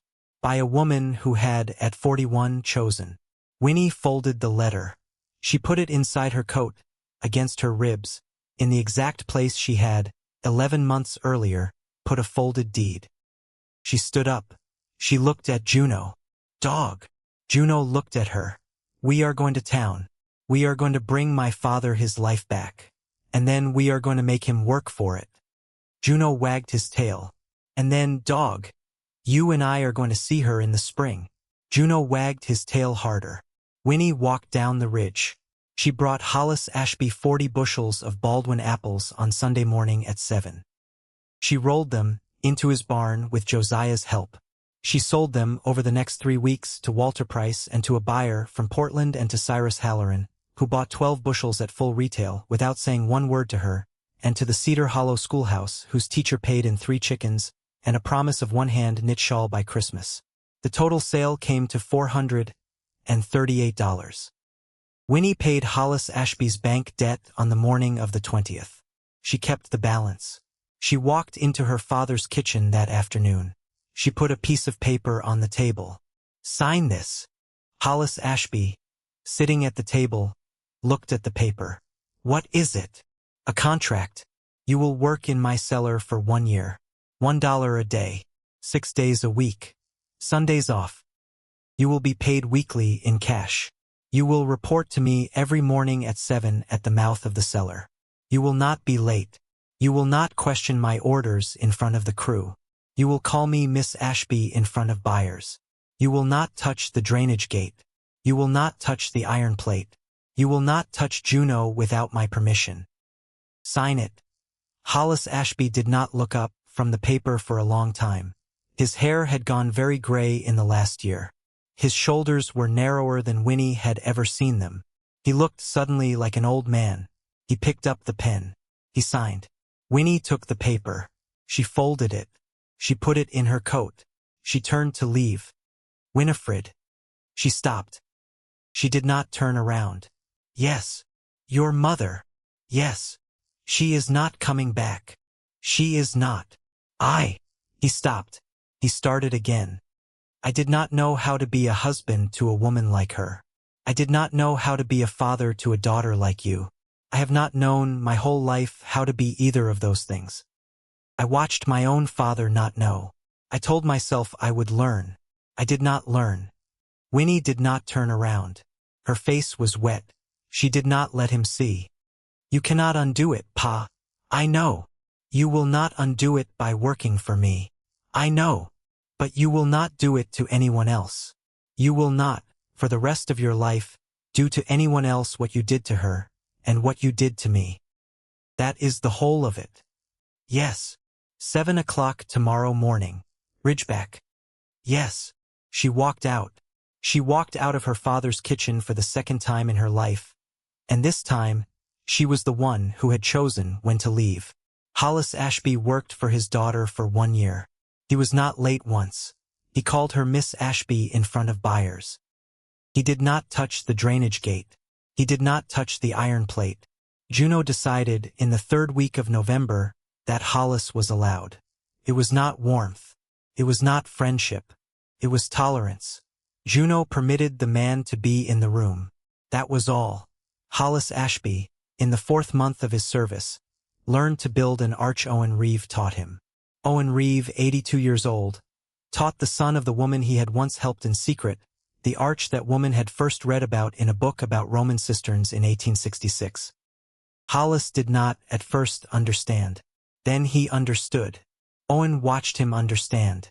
Owen watched him understand, and Owen did not, at that moment, say anything, but he pulled his pipe out of his coat pocket, and he sat down on a rock outside the cellar mouth, and he smoked slower than usual because he was thinking about Adeline Ashby, and about the long, slow way in which some things, even 18 years after a woman is buried, come back around to be right.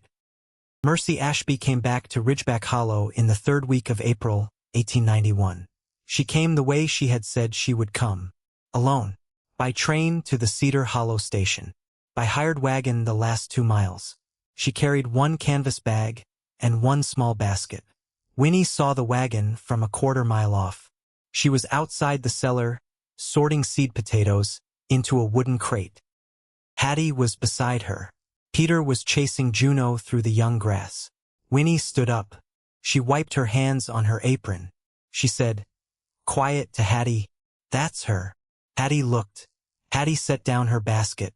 "You want us to go inside?" No. "You sure? I want you to meet her. But not yet. Give me an hour. Then bring Peter." "An hour. An hour." Hattie called Peter. Peter came running. Juno came running behind him. Hattie walked the boy down the ridge trail the long way toward the cabin. Juno did not go with them. Juno stayed at Winnie's ankle. Winnie put her hand on his head. "You remember her, don't you, dog?" Juno wagged his tail. "All right." She walked down to meet the wagon. Mercy Ashby got down from the wagon slow.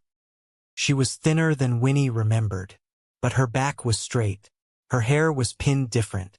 She was wearing a gray dress Winnie had never seen. A dress she had made herself, most likely in Portland, on a machine that was hers. She looked, in a way Winnie could not quite name, younger. Or maybe just more her own. She paid the driver. She turned. She saw Winnie coming down the trail. She did not run. She set down the basket. She waited. Winnie stopped 2 steps in front of her. Neither of them spoke for a moment. Then Mercy said, "You built a road. I built a path. It is a good path. It is." Mercy looked at her. She looked at her for a long time. "You have gotten stronger." "I have.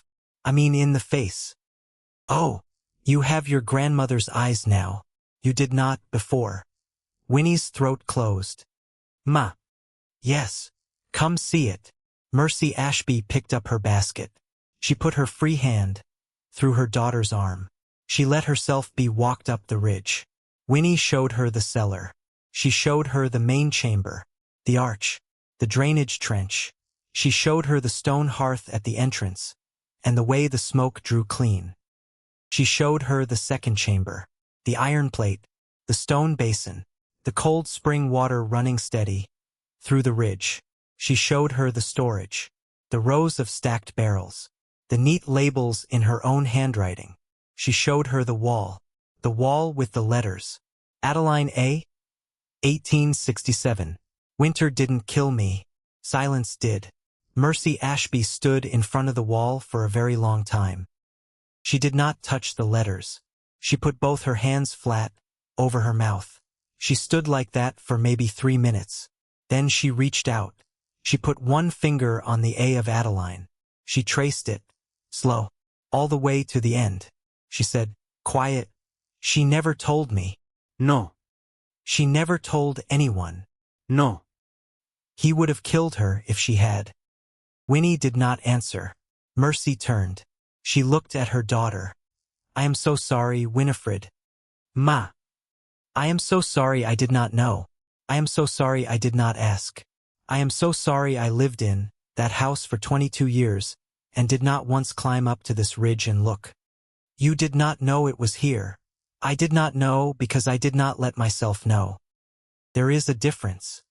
Winnie did not argue, because there was a difference, and her mother, at 42 years old, in a limestone cave under Ridgeback Hollow, had finally said the difference out loud. They sat on the flat rock outside the cave mouth for the rest of the afternoon. Mercy opened her basket. Inside were 3 glass jars of apricot preserves, 1 loaf of dark bread, a small tin of butter, and a hand-embroidered handkerchief that Winnie recognized from her own childhood. "That was in the drawer," Mercy said. "I took it, along with the good scissors." "Ma." "It was mine, Winifred. I did not steal anything from that house that was not already mine." "I know.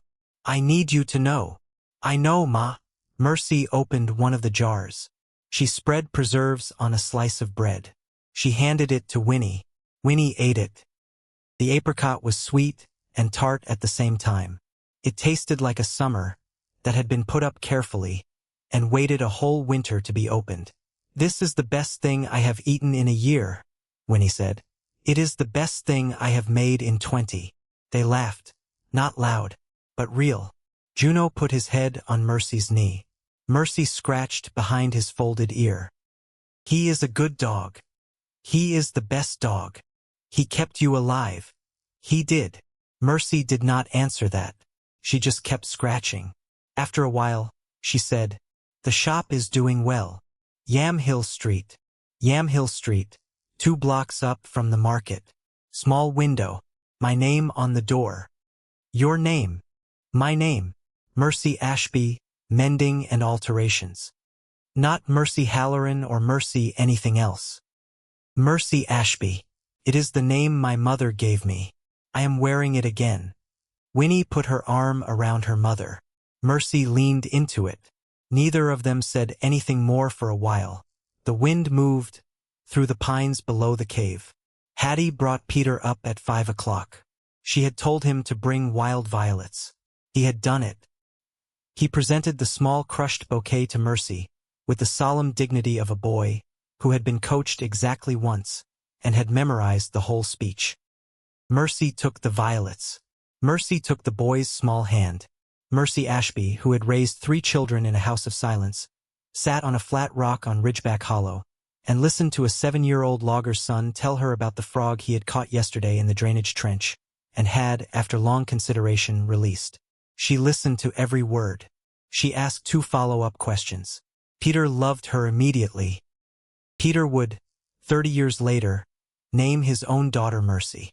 But that was still ahead. Mercy stayed at Ridgeback for 3 nights. She slept in Winnie's cabin. She helped in the cellar. She learned, from Hattie, how to sort a barrel of Baldwin by keeper grade. She learned, from Owen Reeve, the names of 2 Welsh mining songs he had taught her mother-in-law in 1867.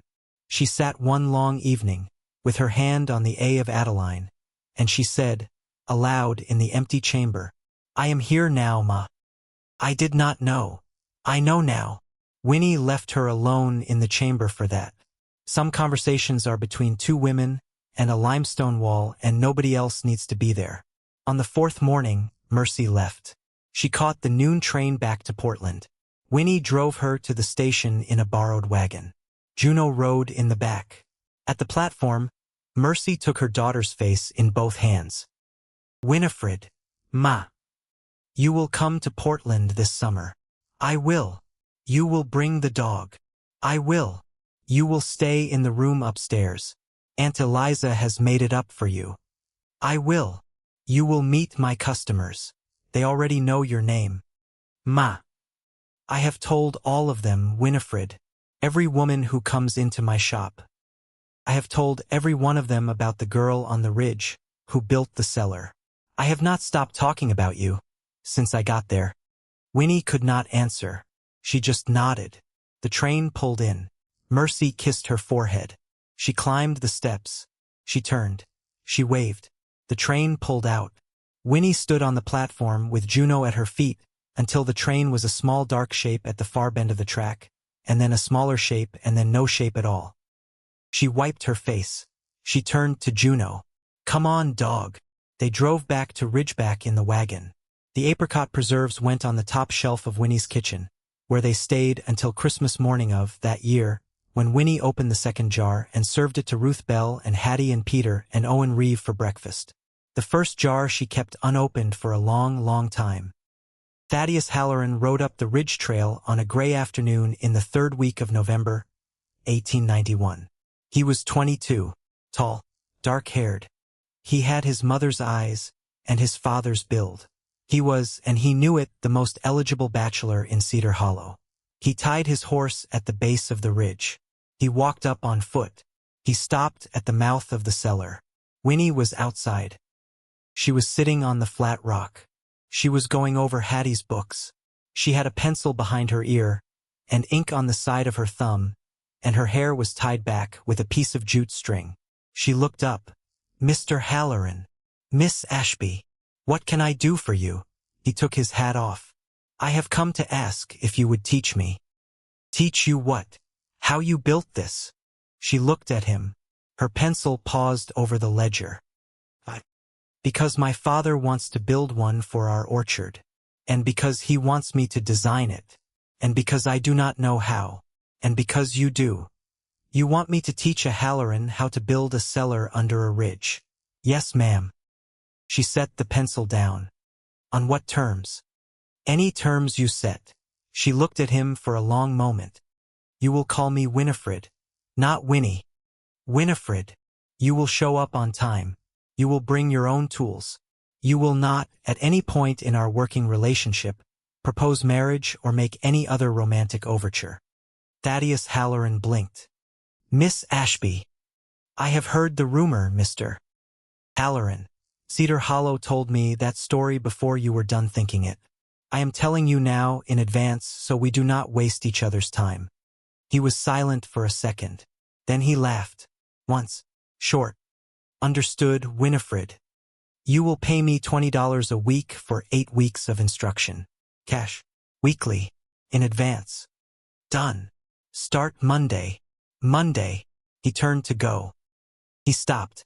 He turned back. "Miss Ashby." "Winifred." "Winifred." "Yes. May I ask you one thing?" "You may ask." He was quiet for a moment. He was looking not at her, but past her, at the mouth of the cellar. "Do you ever think you are not worth being looked at?" Winnie's throat closed. She had not expected that. She looked at him. She did not answer for a long time. "Every day. Every day. Every day of my life, Mr. Halloran. And I get up, and I go to work, and I do the next thing. And after a while, if you do the next thing enough times, the not being looked at is a smaller thing than the work." He stood there. He did not answer. He tipped his hat. He walked down the ridge. Winnie watched him go. Juno leaned against her leg. She scratched his ear. "He wanted to hear something else, dog." Juno wagged his tail. "But that is the true answer." She went back to her ledger. The Oregon State Board of Agriculture came in the last week of November. 2 men, both in suits, both in polished shoes that were not going to survive the ridge trail. One was named Dr. Ambrose Field. The other was named Henry Whitcomb. They had, they said, heard tell from a buyer in Portland about a young woman running an underground apple cellar in the county, and had come to see for themselves.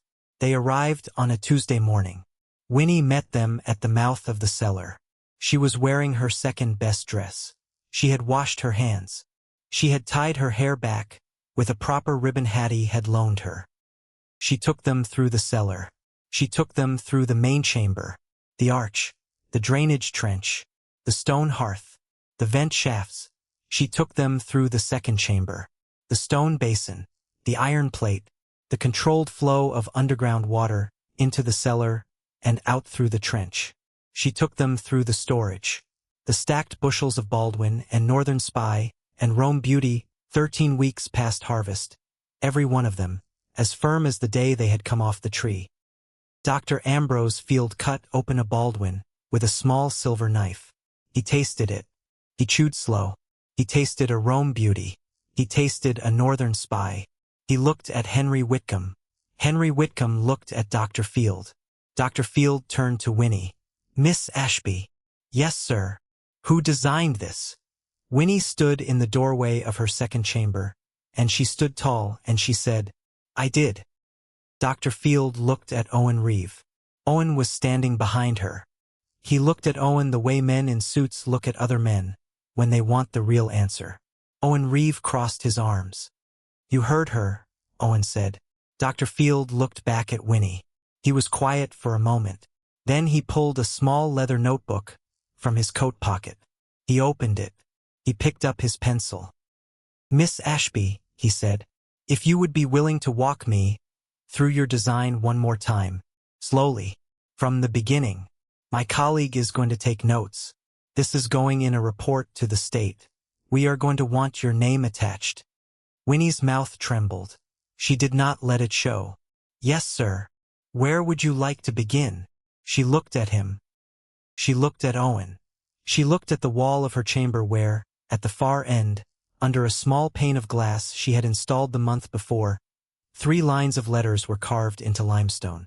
I would like to begin, Winnie Ashby said, with my grandmother, Adeline Ashby, born 1831, died 1872. Would that be all right with you, Dr. Field? Dr. Field lowered his pencil. He looked at her. He looked at her for a long, quiet moment. Miss Ashby, he said, that is exactly where I would like you to begin. 8 years passed the way years pass. Slow at first, then faster, then all at once. Winnie Ashby, 27 years old in the winter of 1898, still weighed 230 pounds. She still walked with a slight favor in her left hip. She still tied her hair back with jute string when she was working. She owned 340 acres in Cedar Hollow and the 2 adjoining valleys. She employed 19 people, 12 of them women, including Hattie Vandermeer, who was now her business manager, and Ruth Bell, who was now 63, and who kept the household books, and who lived in a small yellow cottage on the edge of Winnie's property, that Winnie had built for her and given her deed and all on her 60th birthday. She had designed 11 underground cellars across the state of Oregon. She had consulted on 4 more in Washington and 1 in Idaho. Her ledger from March of 1889, the one with the green cloth cover, sat on a shelf in her kitchen next to a small pane of glass, under which was preserved the burned corner of the original apple cellar plans her father had, in a moment he had spent the last year of his life trying to atone for, pulled from the stove after she had left. Hollis Ashby had died the previous winter, quietly, in his sleep, with the burned corner of the plan in his hand. Josiah ran the Ashby orchard now. He ran it well. He had married a woman named Catherine 2 years ago. They had a baby, a girl. They had named her Adeline. Caleb had moved to Portland.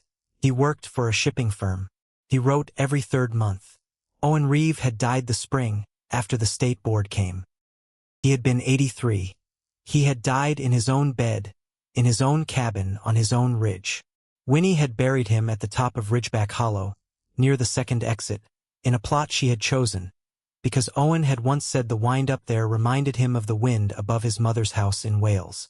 Juno had died the winter after that. Old age. He had gone to sleep by Winnie's stove one January night, and had not woken up. Winnie had buried him next to Owen. There was now a 2nd dog in her kitchen, a young collie mix, female. Winnie had named her Basil, because she had wanted a name that had nothing to do with anything sad. Basil was asleep on the rug. Mercy Ashby had died the spring of 1893, quietly, in a small brick house on Yamhill Street, with her sister at her bedside, and a jar of apricot preserves on the nightstand, and a letter from her daughter open on her chest. 6 months before she died, in the fall of '92, Mercy had sat down at her kitchen table in Portland, with a piece of white linen and a spool of black thread.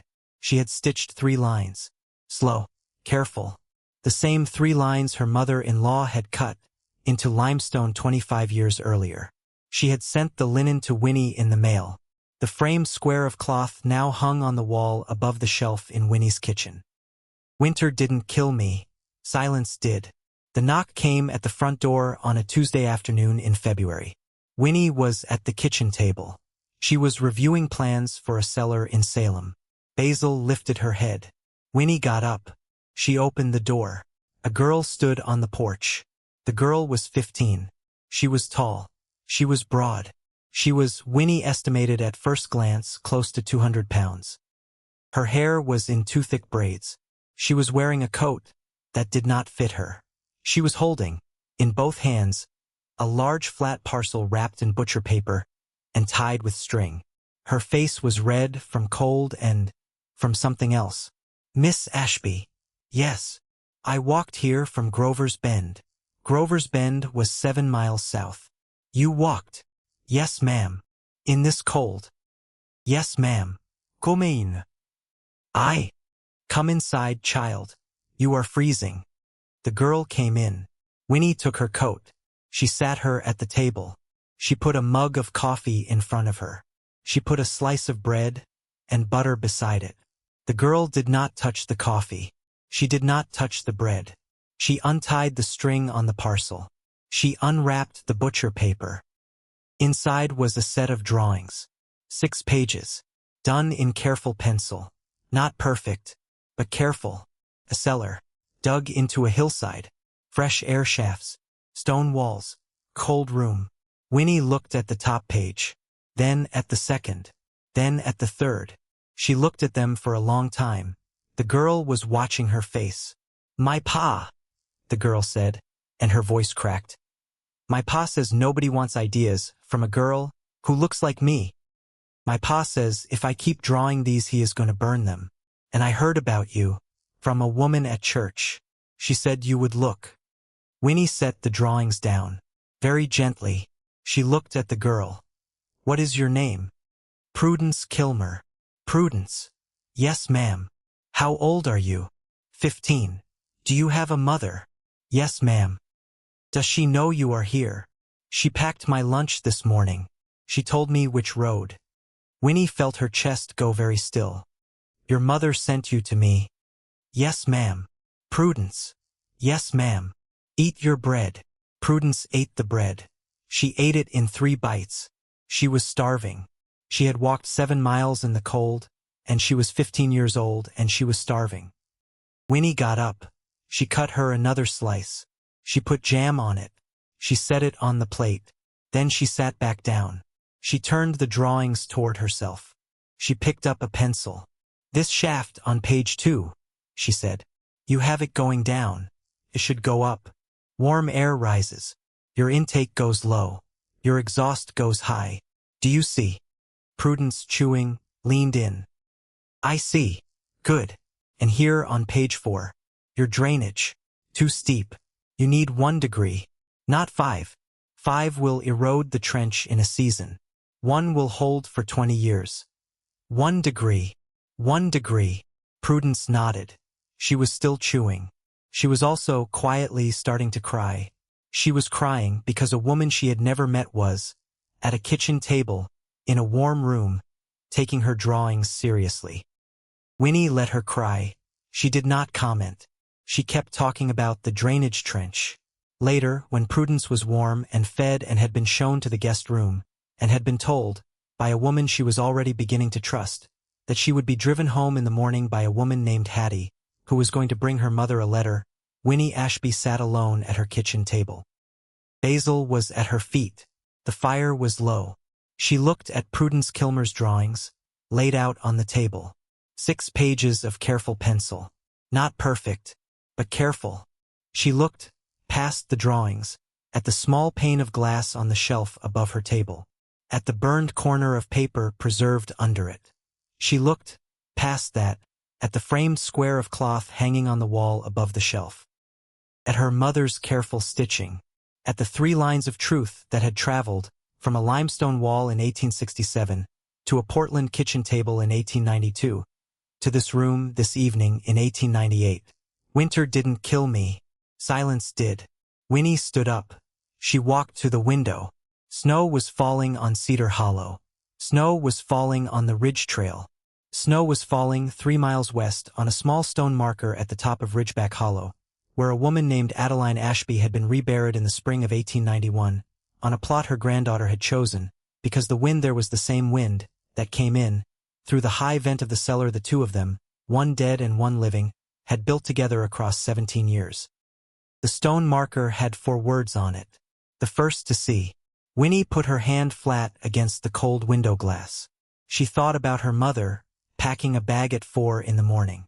She thought about her grandmother, cutting 3 lines of truth into limestone at 36 years old, 5 months pregnant with a baby who did not live past the winter.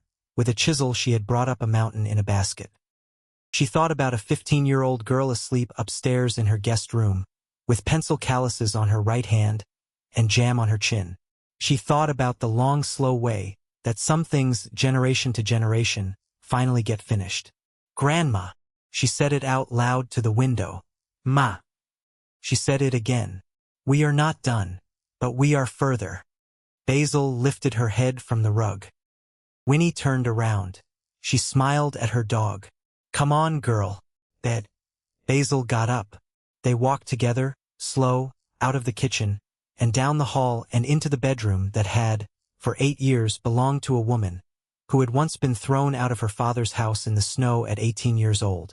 The lamp went out, outside on Ridgeback in a cellar that had held through 3 cracks in 3 winters, and would hold through 30 more.